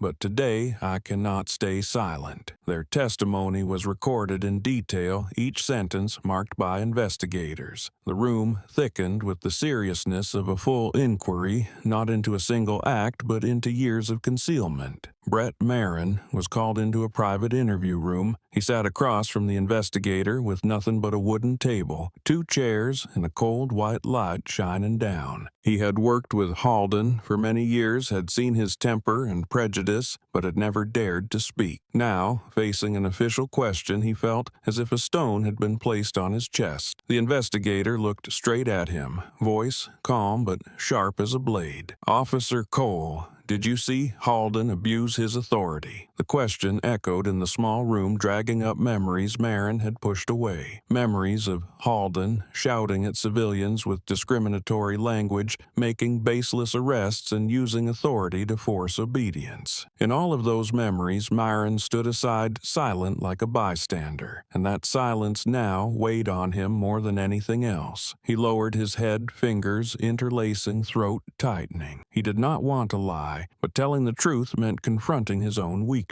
Finally, his voice came out low but clear. Yes, he did, and this was not the first time. The investigator wrote down every word. "Did you ever report it?" Marin shook his head. "No, I thought—" He stopped searching for the right words, but the investigator looked at him as though already knowing. "You thought no one would believe you, or you were afraid of trouble?" Marin inhaled deeply and answered with a rare honesty he seldom allowed himself. "I think both." In that moment he felt as though a weight had lifted from his chest, but shame also stung, knowing he had helped prolong Halden's abuse through his own silence. The investigator finished writing, closed the notebook, and spoke in a gentler voice. "You are not the only one. This system has been broken at its roots, and everyone knows it. But to fix it, someone has to speak." Marin stared at the table, eyes resting on the reflection of the lamp's light. He understood that his testimony today was the first step in repairing his own mistakes. Outside the room, Halden sat waiting for his turn to be questioned. His face was pale, entirely different from the arrogant figure in the park. The silence of the surrounding rooms reminded him that this time no one stood on his side. The investigators continued working through the night, flipping through every document, recording every testimony. Old complaint forms became new evidence. Former victims became the strongest witnesses. And Brett Marin's statement opened a deeper line of inquiry, not only into Halden, but into the supervisors who had ignored warnings for so many years. The entire station was wrapped in tension, as though every wall was holding truths ready to burst. That night, when the investigators finally stepped out of the station, they knew this had grown far beyond a wrongful arrest. It had become an investigation into the entire system, into the ways it had protected abusers, and into the cost ordinary people had been forced to pay. And the landslide Halden triggered at Riverside Park had now grown into an earthquake, shaken the entire force.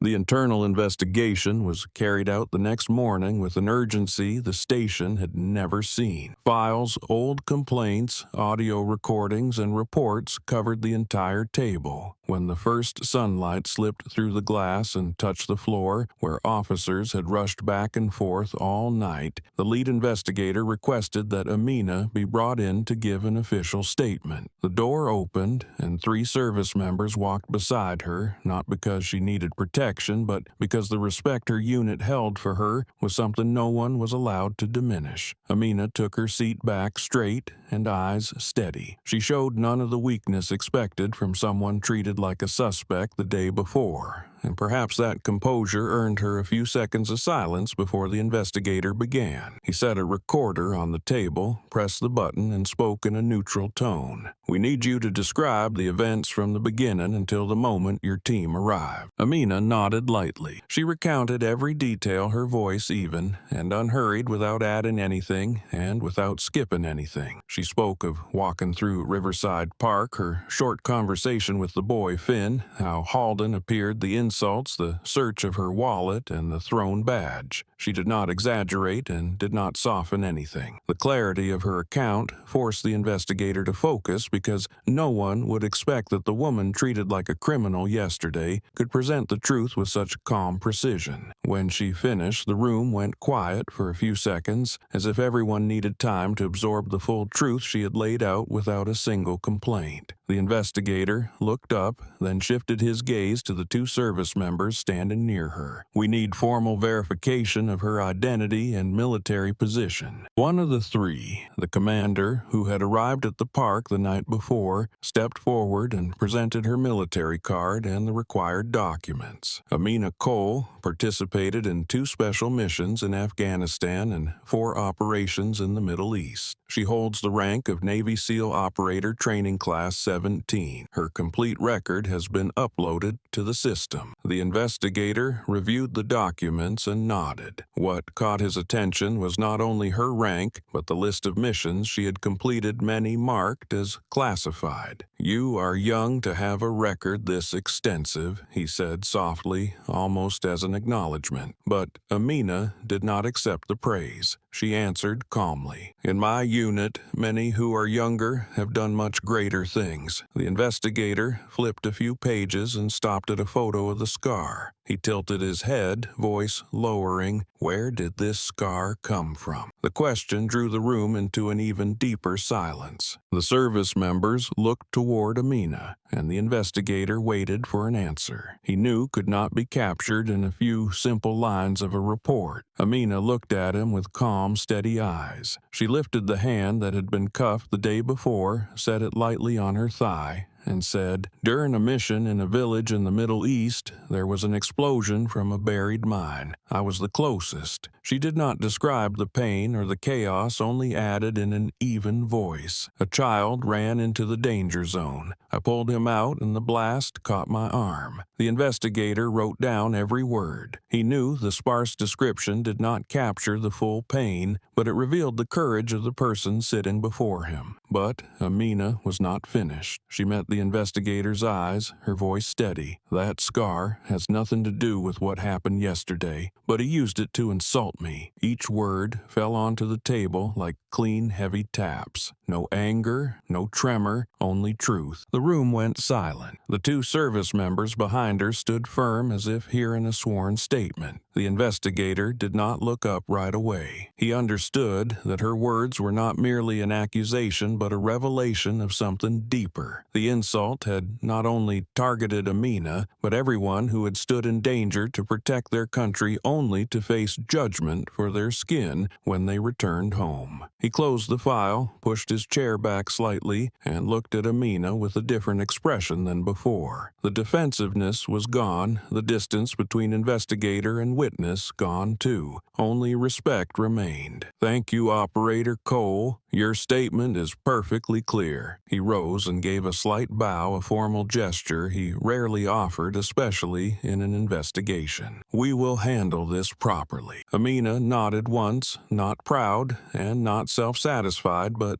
simply as someone who had done what needed to be done. Yet, everyone in the room understood her testimony would shake the entire case. It struck at the core Halden had not only abused his authority and insulted a black woman, but he had also insulted a service member who carried responsibilities few people ever fully grasp. When Amina stood and left the room, the hallway outside was brighter with the rising sun. The two service members walked close beside her, their steps aligned like a silent promise of protection. In the distance, Halden sat in the waiting room, eyes sunken, his posture unrecognizable. He did not know what Amina had said, but he understood that each passing minute tightened the rope around his own wrongdoing, and he could no longer escape. Amina looked at him for a brief second as she walked by without hatred and without pity. There was only one clear truth in her eyes. Justice was approaching, slow but exact, silent but unstoppable, and from this moment on every lie would begin to collapse.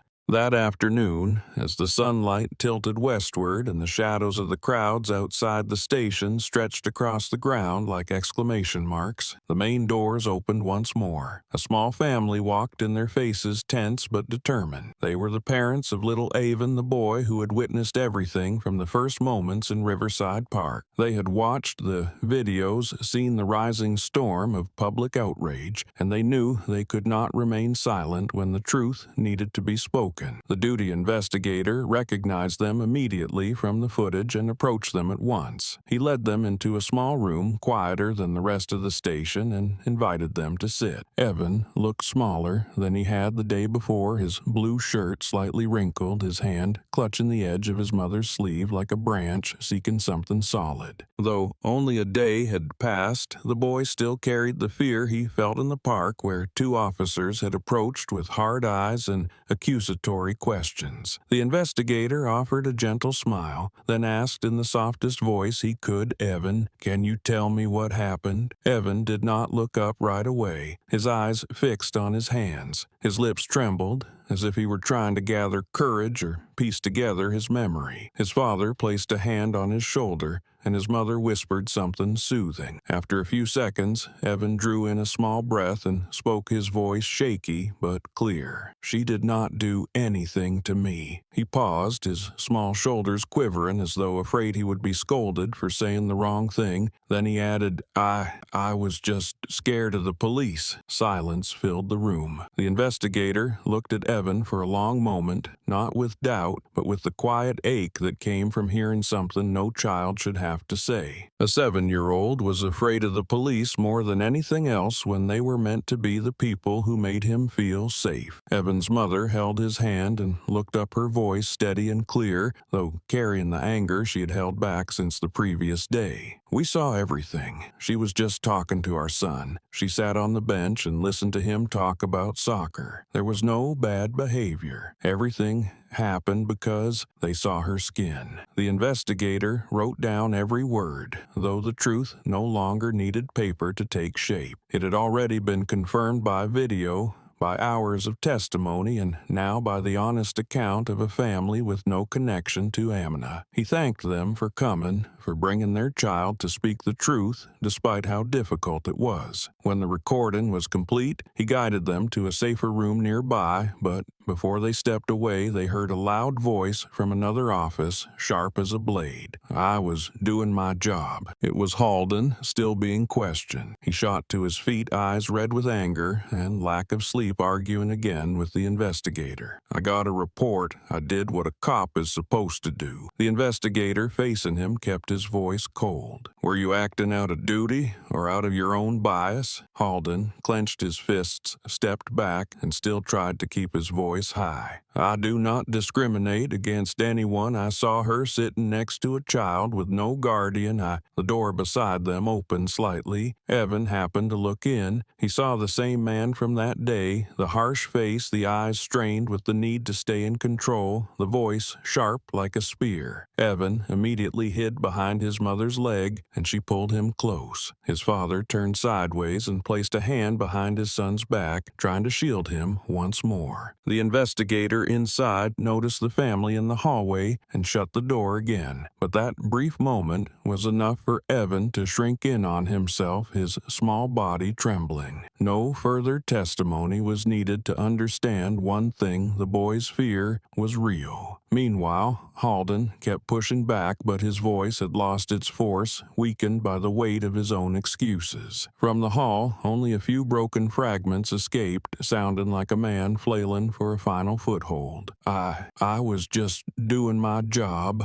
but no one believed that anymore. The lead investigator stepped out and looked at Evan's family. He bowed his head to them. "Thank you for coming. Your son's testimony is very important." The way he said it made clear he meant it not as a procedural courtesy but as genuine gratitude. As the family followed a young officer down the corridor, Amina happened to see the boy pass by. He glanced at her timidly, his eyes full of apology and the lingering fear of yesterday. Amina gave him a small warm nod, a quiet smile that made Evan's shoulders loosen as though he had just heard reassurance spoken in a language without sound. Along the hallway, everyone who witnessed the moment felt something shift. Evan's testimony was not loud or dramatic, but the truth spoken by a child carried a force that pierced directly into the heart of the investigation. It shattered Halden's empty defense, undercutting the argument of "I was doing my duty" that he clung to. The investigator returned to the room and wrote in the report, "Witness is a minor. No signs of fear toward Maya. Strong fear response upon seeing Officer Halden. Preliminary conclusion: no harmful behavior from Maya toward the child. Increased suspicion of misconduct by Halden." In that moment, the truth gained another sharp spear, and this time it came not from documents or cameras, but from the trembling, transparent words of a child. Outside, the crowd continued shouting for justice. In the hallway, Amina sat calmly a pillar in the middle of a storming current, and Halden, though still trying to shout in his own defense, had begun to understand that his excuses were sinking, swallowed by a rising tide of truth he could never stop. And this was only the beginning of the trial waiting ahead. On the morning of the preliminary hearing, the city sky was covered in a thin layer of light like mist, unclear whether it signaled a calm day or an undercurrent ready to break. Outside the courthouse, hundreds of people had gathered carrying signs, phones, and the same anger they had held since the incident at Riverside Park. Some were local residents, others were veterans, people who had faced discrimination or those who had watched the shocking live stream that day. But regardless of who they were, they stood together beneath one demand echoing through the crowd: justice must be served. Amina entered through the witness entrance, not accompanied by the large escort that had arrived on the first day, but by only 2 soldiers walking behind her at a respectful distance. She wore a dark blouse and simple khaki pants, not her uniform, not any insignia to show her rank. She chose not to hide her identity, but because she wanted to be seen as a citizen, wronged not as a hero or SEAL operator praised online. That simplicity made many in front of the courthouse look at her longer, not because she stood out, but because she remained calm in a storm. At the door leading into the courtroom, Rick Halden was escorted by 2 officers. He no longer carried the fierceness or arrogance he had shown in the park. His face had drained of color under the hallway lights, and his eyes avoided every passerby. But no one avoided him. People stared at him openly, their anger unmistakable, as if saying they had seen what he did, heard every word he said, and would not let him escape accountability. A woman in the crowd burst out, "He insulted a United States service member right in front of us." A man beside her added, "Get him out of the force." Each voice cut through Halden like a blade against the pride he had built from his badge. He walked past them with his head down, hands bound at his front. Nothing remained of the law enforcer image he had confidently worn for so many years. When the session began, the courtroom filled with a low stir. Amina sat in the witness area, back straight, hands folded. She did not look at Halden long, only glanced once to acknowledge his presence, then faced forward. When Halden was brought in, a wave of outrage spread through the room. People murmured behind her, some shaking their heads, many watching him like someone dangerous dangerous they no longer recognized. Halden sat hands clenched tight, his gaze lifted to no one. The prosecutor stood first, adjusted his papers, and looked toward Amina. His demeanor carried respect but not ceremony because he understood the purpose of the hearing was not praise but clarity. He asked Ms. Amina Cole, "Can you state clearly what you hope to see from this session?" The room fell silent. Amina looked up, her eyes bright, but without anger, only the steadiness that had followed her through her years in the military. Her voice was not loud or shaky, but light, like a sharp blade cutting straight into the heart of the hearing. "I want justice," she said, the simple words carrying the weight of someone who had seen far more than necessary. Then she added, her gaze fixed on the prosecutor, "And I want people like him to stop hurting anyone else. That needed no force." The words carried their own weight. Some in the room nodded, others exhaled as if a burden had been named. Halden alone flinched at the last sentence. He understood she was not speaking of revenge nor trying to wound him. She spoke because she knew that every day a rogue officer stayed in uniform was another day an innocent person could be insulted, detained, or deeply harmed because of someone else's prejudice. The prosecutor nodded and wrote down her statement. He looked toward the defendant, his expression sharper. "Defendant Halden, she is not asking for compensation or position. She is asking for justice. Do you have anything to say?" Halden swallowed hard. His lips moved, his entire body tense. But when he saw the eyes of the people behind him, when he heard the disappointed sighs of several officers in the room, he knew any excuse was pointless. Even so, his stubbornness pushed him to speak. I acted out of responsibility." The room erupted in protest. Someone stood. "Responsibility is not insulting someone's skin color." Another voice rose louder. "Responsibility is not humiliating a service member." The judge struck the gavel, calling for order, but it could not erase the angry murmurs filling the air. Halden sank into his seat, sweat forming on his forehead, his hands trembling. He realized this was not the internal interview room where a few crafted lines could save him. This was a courtroom. This was where the truth could not hide behind vague reports. And this was where he had to face the people he once treated as invisible. Amina remained still, but her eyes on Halden held no anger. It was the look of someone who had witnessed too much pain, someone who knew the truth did not need to scream to be heard. And in that look was something Halden had never understood. Real strength did not lie in the authority clutched in one's hand, but in the ability to rise above those who tried to diminish you. The prosecutor ended his questioning with a final firm line, "We cannot allow this to happen again within the force. Not to anyone." Amina gave a slight nod at that, and in that brief moment the room understood that today's hearing was not only to judge one officer's abuse of power. It was the first step toward mending a deep fracture within the system, a fracture of which Halden's actions were only the visible surface. Outside the courthouse, the chants continued without pause. Inside, every gaze turned toward Amina, as if toward a truth finally reclaimed. And though the hearing was far from over, though the road ahead held many steps, justice had taken its first steady stride that day. Amina rose when permitted, leaving the witness stand without looking back at Halden. The room watched in silence. In that silence, people understood her words were not spoken only for the court, but for anyone who had ever believed they could not speak up. That day, the court did more than judge a single incident. It opened a door for those who had endured injustice to step in and reclaim themselves.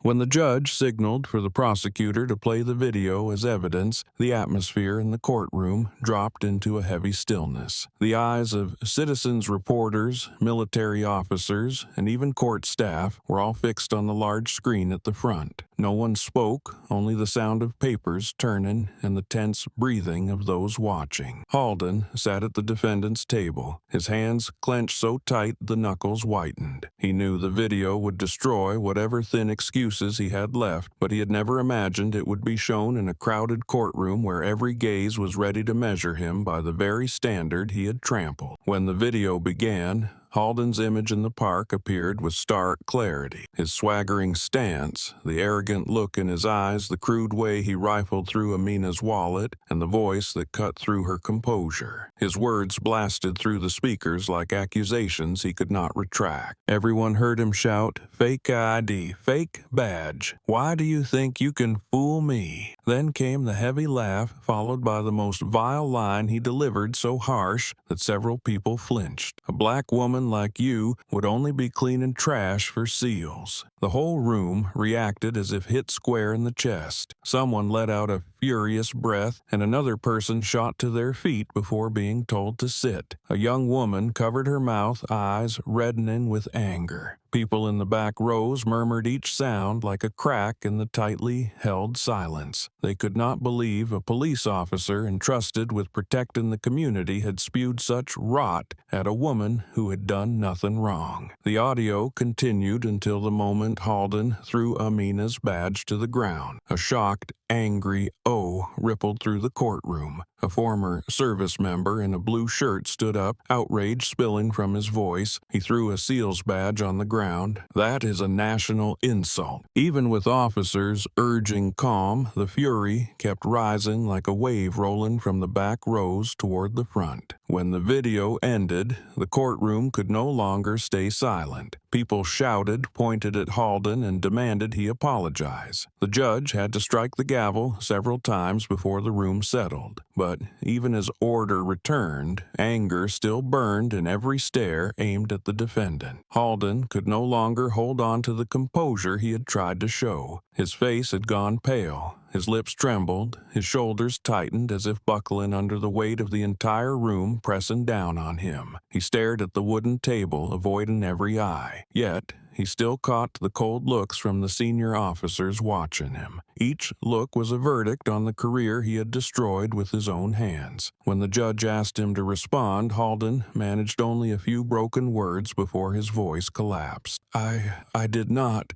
I mean," the sentences shattered on his tongue like pieces of glass. He looked toward the prosecutor, then downward to where Amina sat. But Amina did not look at him. She faced forward, quiet, like a mirror, reflecting a truth that needed no embellishment. That calmness unraveled Halden even more, as if she were stripping away the last layers of disguise he had left before the entire public. At that moment, Officer Brett Marin rose to his feet. The sudden movement drew every gaze in the courtroom. Brett stepped forward slowly, his eyes steady, carrying the weight of a man who had wrestled with his conscience for a long time. He asked the judge for permission to speak, and it was granted. Brett turned to Amina first. He bowed his head slightly, his voice low. "Miss Maya, I am truly sorry." The room fell silent. "She was the kindest person there," Brett continued, now addressing the judge and everyone behind him. "She did not shout, did not overreact, did not do anything wrong. I saw it. I was standing right there, and I knew Rick went far beyond the line." Halden jerked his head up, briefly stunned, but Brett did not look at him. He kept speaking each word firm. "I'm sorry I did not step in. I stayed silent when I should have spoken. And if I stay silent today, I do not deserve to wear this uniform for even one more day." A single clap rose from the back, then spread quickly like a chain reaction. Many stood and applauded Brett because they understood his words were not only an apology to Amina, but an acknowledgement of responsibility, a late but necessary act of courage to make things right. The judge tapped the gavel, not to silence them, but to bring the session back to order. Yet, everyone sensed the shift that had just taken place. A boundary had been redrawn. A police officer had the courage to admit fault before the public, while the one who caused the harm sat trembling, clinging to excuses that no longer held. Halden lowered his head, his shoulders sagging as if he had already received the harshest verdict even before judgment was delivered. What frightened him was not the legal sentence, but the social one, the verdict from colleagues he once called brothers, and worse, the silent judgment from the woman he had attacked with blind hatred. Meanwhile, Amina sat still, neither pleased nor vindictive. Halden's downfall did not ease her heart, for she had never needed him to lose everything. She needed the truth brought into the light so people like him could no longer injure others. Brett's decision to stand and admit his own failure marked the first sign that the system which wronged her was beginning to wake. In that courtroom, Halden's collapse was not an ending. It was a bell ringing warning that no one could remain silent when injustice unfolded before their eyes. And from that moment on, what crumbled was not just the reputation of one officer, but the layers of disguise around a system that needed change from its roots.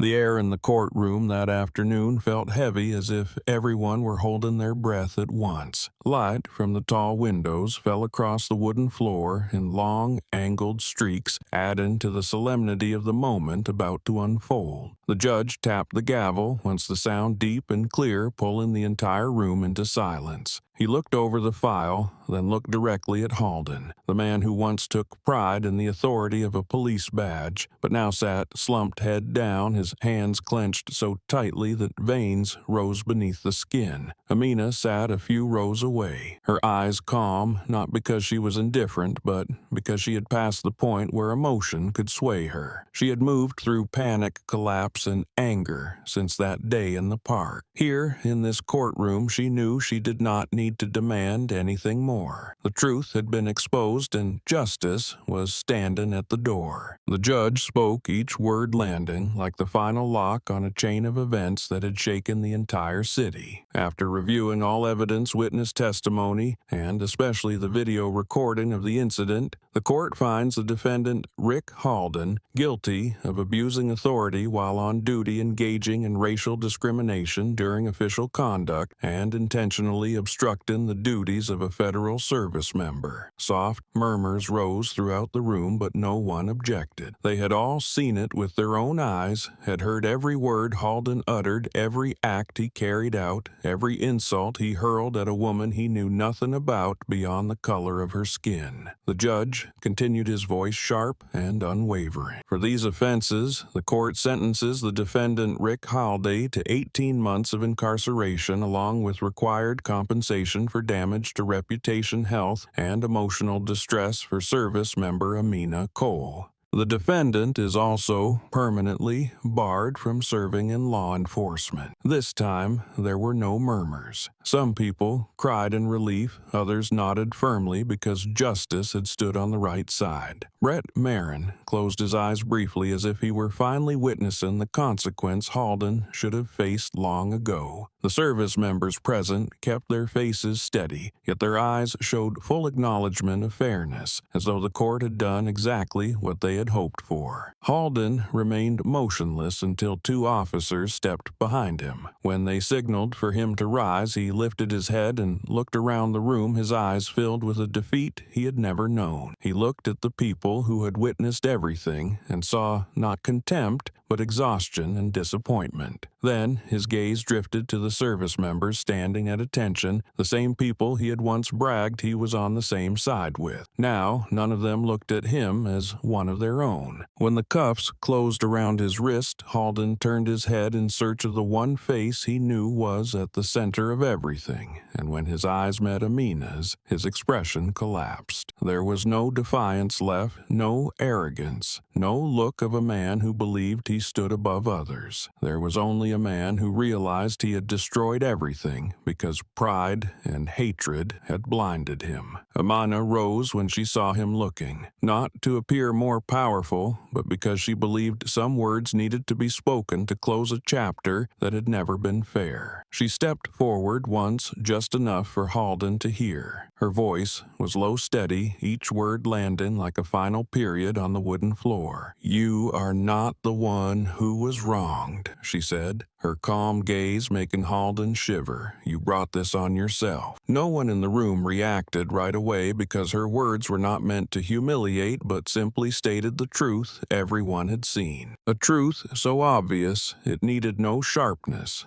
no shouting, only to be spoken aloud. Halden lowered his head. He gave no answer because he knew no words were worth saying. He was led through the aisle between the rows of seats where people stepped slightly aside, not because he deserved space, but because they did not want to brush against the shadow of someone who had harmed so many. When he disappeared behind the door, the courtroom seemed to exhale, not out of satisfaction, but because a final weight had been lifted. The SEAL operators stood silent, but their shoulders eased. Brett Marin looked toward Amina, his eyes filled with gratitude for the strength that had helped him recognize his own responsibility. Amina walked slowly toward the exit, her eyes calmer than they had been that morning. Not because Halden had been punished, but because justice had not failed her, nor the people more vulnerable than those she had met throughout her life. That day held no victory, only what was right. And sometimes that is enough to remind people that truth, no matter how deeply buried, will rise into the light and force the guilty to bow before it.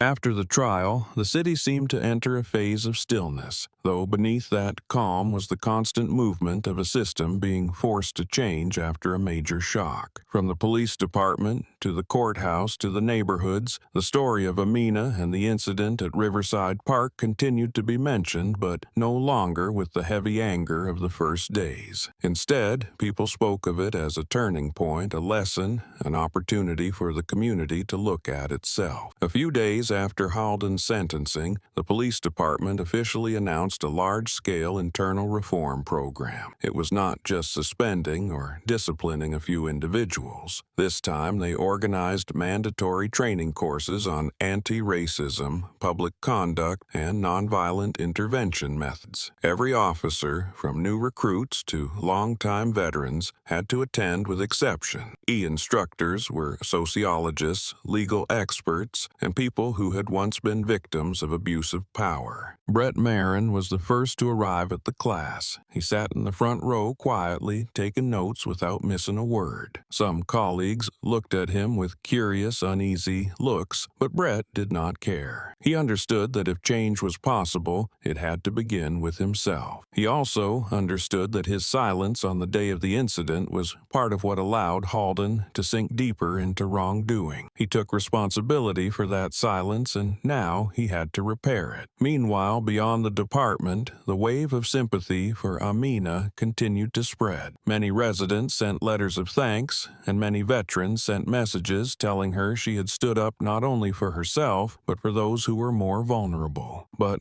what touched Amina most came one late afternoon near the end of the week when she received word that someone wanted to meet her. When she stepped into the small courtyard behind City Hall, Evan was standing there, tucked behind his mother. The moment he saw Amina, he ran to her, his eyes bright with none of the fear he had shown at the park replaced instead by pure joy. He threw his arms around her, a small but powerful hug that made her pause before she knelt to embrace him. Evan said, his voice still trembling slightly but steady and meaning, "You are my superhero." His mother stepped forward, placing a hand on his shoulder, then looked at Amina with sincere eyes. "Thank you for treating my son with kindness even when people misunderstood you. We saw everything, and we know you did nothing wrong." Amina smiled and brushed Evan's hair. "Superheroes are the ones who tell the truth, Evan. You did that." The boy smiled shyly, and his mother let out a relieved breath as if they had finally paid back a debt that had weighed on them. That afternoon, as Amina left the courtyard, she saw Brett Marin waiting near the exit. He stood a short distance away, shoulders slightly hunched, hands clasped as if torn between stepping forward or walking off. When Amina approached, Brett lifted his head, his eyes hesitant. "Maya."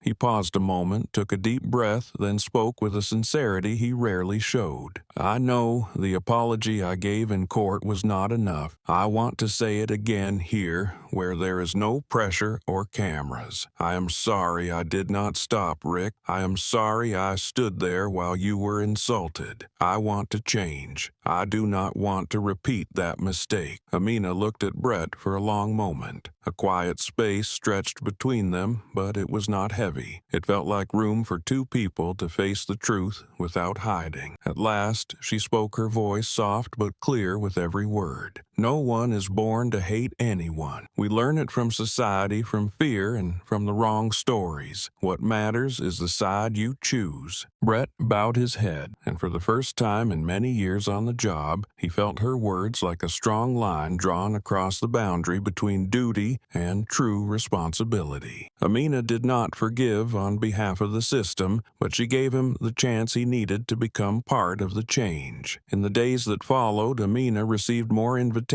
to speak from veteran groups, schools, women's organizations, and community centers. People wanted to hear her story, wanted to know how she felt in the moment she faced prejudice, and how she stayed so remarkably calm. But Amina chose to appear only in places that truly needed it. She understood that too much attention did not help healing. What mattered more were the real changes already beginning to take shape. Riverside Park also became a place people visited more often. They came to see the stone bench where everything started, not out of curiosity, but because they wanted to remind themselves that sometimes the thing that changes a society begins with a very small moment. A little boy kicked a ball toward a woman, and from that, a twisted truth led to a widespread awakening. Amina sometimes returned to the park, but not to revisit the painful memory. She sat at the same old bench, breathing in the sunlight and the wind, and felt the peace that had returned to the space. In the place where she had been insulted and humiliated, she could now sit quietly, her heart lighter. She knew the wounds left by prejudice would not disappear in a day or with one sentence handed down by a court. But she also knew that justice did not appear only in a courtroom. It came from changes from people who chose to stand up, from sincere apologies, and from steps taken toward what is right. And somewhere in the city, a little boy now believed that kindness is the strongest thing. A police officer was learning again how to protect. A community was learning again how to see one another with understanding. In that journey, Amina was not a symbol of victory, but a symbol of resilience. And it was that resilience that was helping the city heal piece by piece.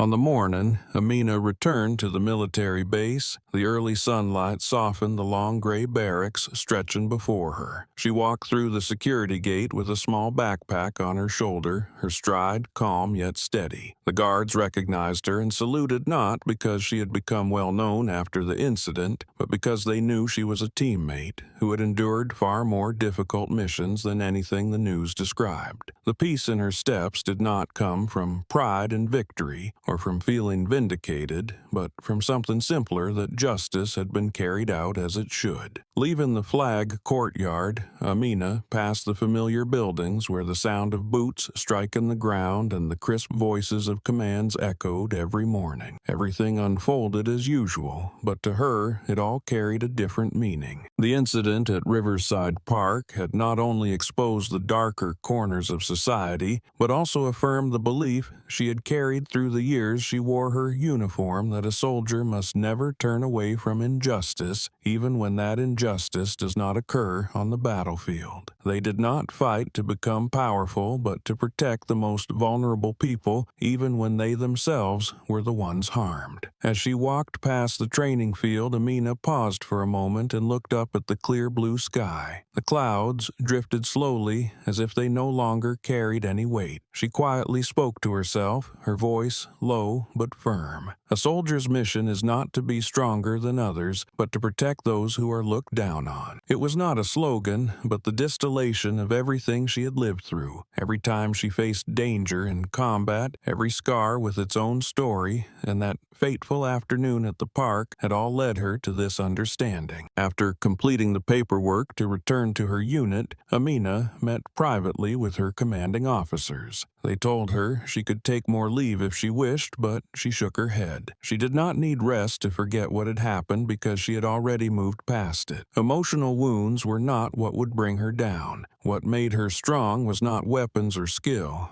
but her unshaken belief in what was right. At the end of the day, before leaving the base to visit her family, Amina drove to the place she knew she needed to return to Riverside Park. The parking lot was nearly empty in the late afternoon, and the park wore a soft layer of golden light. Stepping out, she felt all the familiar sounds: rushing children, laughing in the distance, cars passing by the road, leaves brushing against one another in the gentle wind. She walked slowly along the path that had once led her into one of the hardest moments of her life outside the battlefield. Each step set down another layer of memory, lighter than before. When she reached the old stone bench, the one where she had sat with Finn, and that later became the center of a ridiculous accusation, Amina stopped. The bench looked the same, bearing no trace of the chaos that had unfolded there. Everything that had happened lived now only in memory and in videos online. But what made the place different was not silence or nature. It was her. If on that day she had stood here carrying the sting of insult and the weight of injustice pressing against her chest, then today she stood here with a light heart. There was no bitterness, no tightness. Instead, there was a deep clarity, as if she had seen a full circle: injustice, confrontation, truth, and finally justice. She sat on the stone bench, placed her hand on its cool surface, and closed her eyes for a few seconds so the calm could settle into her. Evan's face appeared in her mind with the bright smile he wore when he hugged her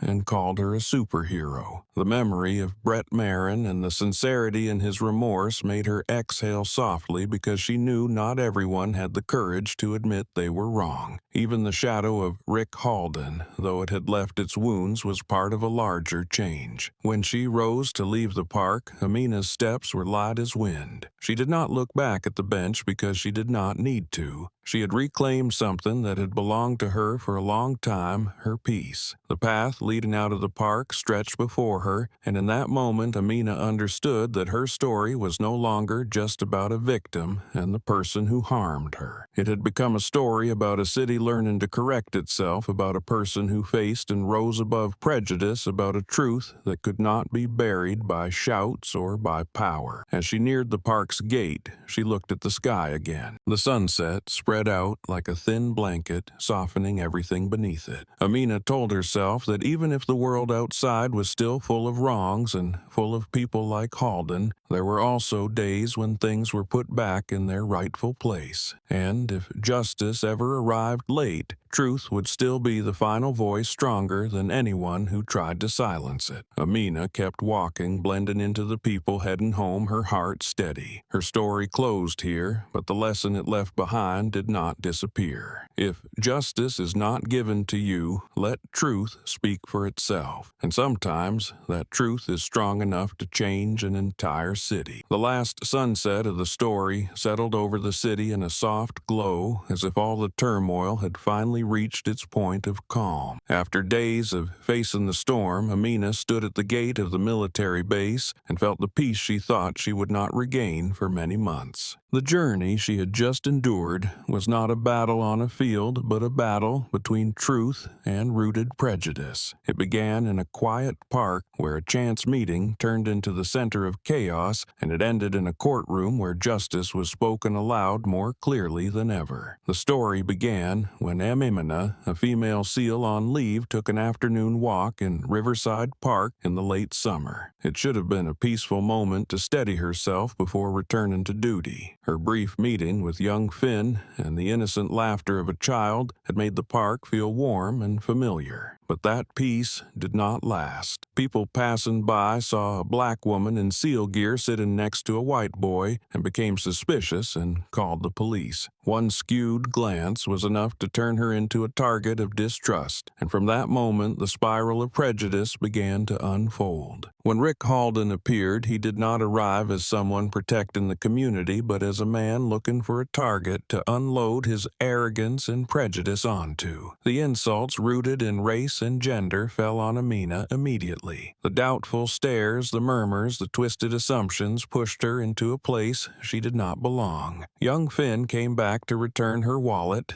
but then stepped back in fear when Halden questioned him. From one small misunderstanding, Amina was pushed into a harsh situation where she had to stay calm in the middle of harmful assumptions and abused authority. Public outrage rose quickly when the crowd became an unwelcome audience. They recorded, they whispered, and many believed the wrong story simply because it fit their bias. When Halden found an ID card that did not belong to Amina and used it to accuse her, he found another excuse to insult her. The breaking point came when he threw her SEAL badge onto the ground as if it were worthless. What happened in that moment exposed clearly how one person can use power to twist truth and degrade another human being. But from that same chaos, the first light appeared. The recordings spread across social media within minutes, letting thousands see how Halden had treated Amina. Truth broke distance and awakened those who still doubted. Amina's parents, who knew exactly who their daughter was, rushed to defend her from the humiliation. And when Amina's phone rang, everything shifted. The voice of a SEAL commander came through the speaker confirming her identity and silencing the entire crowd. Minutes later, military personnel arrived to protect Amina, making it clear she was not only a victim, but a soldier who had served her country. The confrontation in the park pushed Halden into the corner of truth. Internal chaos within the police began as the soldiers demanded Amina's release while he clung desperately to his authority. His stubbornness finally placed him face to face with evidence he could not deny. And when her badge was scanned and revealed high-level classified credentials, there was nothing left to hide. Justice began to move from that moment on. At the station and then in court, everything Halden had done was no longer a one-sided story, but undeniable evidence. The insults he hurled, every degrading action, every contemptuous look were shown again to the entire city. People he had abused in the past came forward. What made the hearing even more significant was the moment Brett Marin Halden's colleague stood and apologized to Amina in front of everyone. He admitted his silence was complicity and acknowledged that Amina had been the only calm and decent person in that situation. When the sentence was delivered, Halden no longer had his badge to cling to nor the approval of anyone. He was convicted, jailed, and stripped of his position, and Amina stood there in quiet certainty. There was no revenge,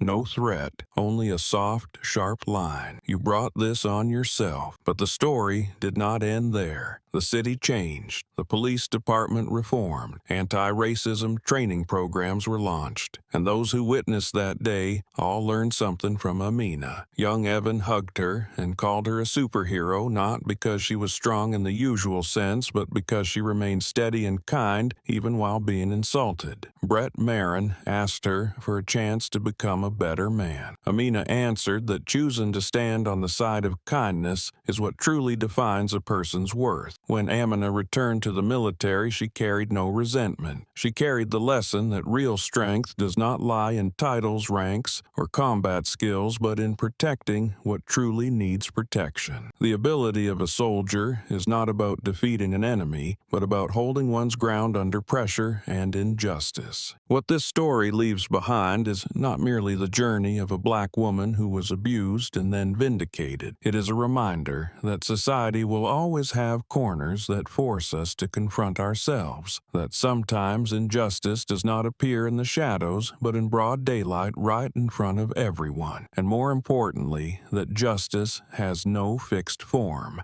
It does not always arrive with a roar, but sometimes comes from the powerful silence of someone who dares to stand firm. The final message of the story is clearer than ever. If justice is not given to you, make the truth speak, because truth, once revealed, has the power to force an entire system to look at itself. And the courage of one person can become the bell that awakens a whole city.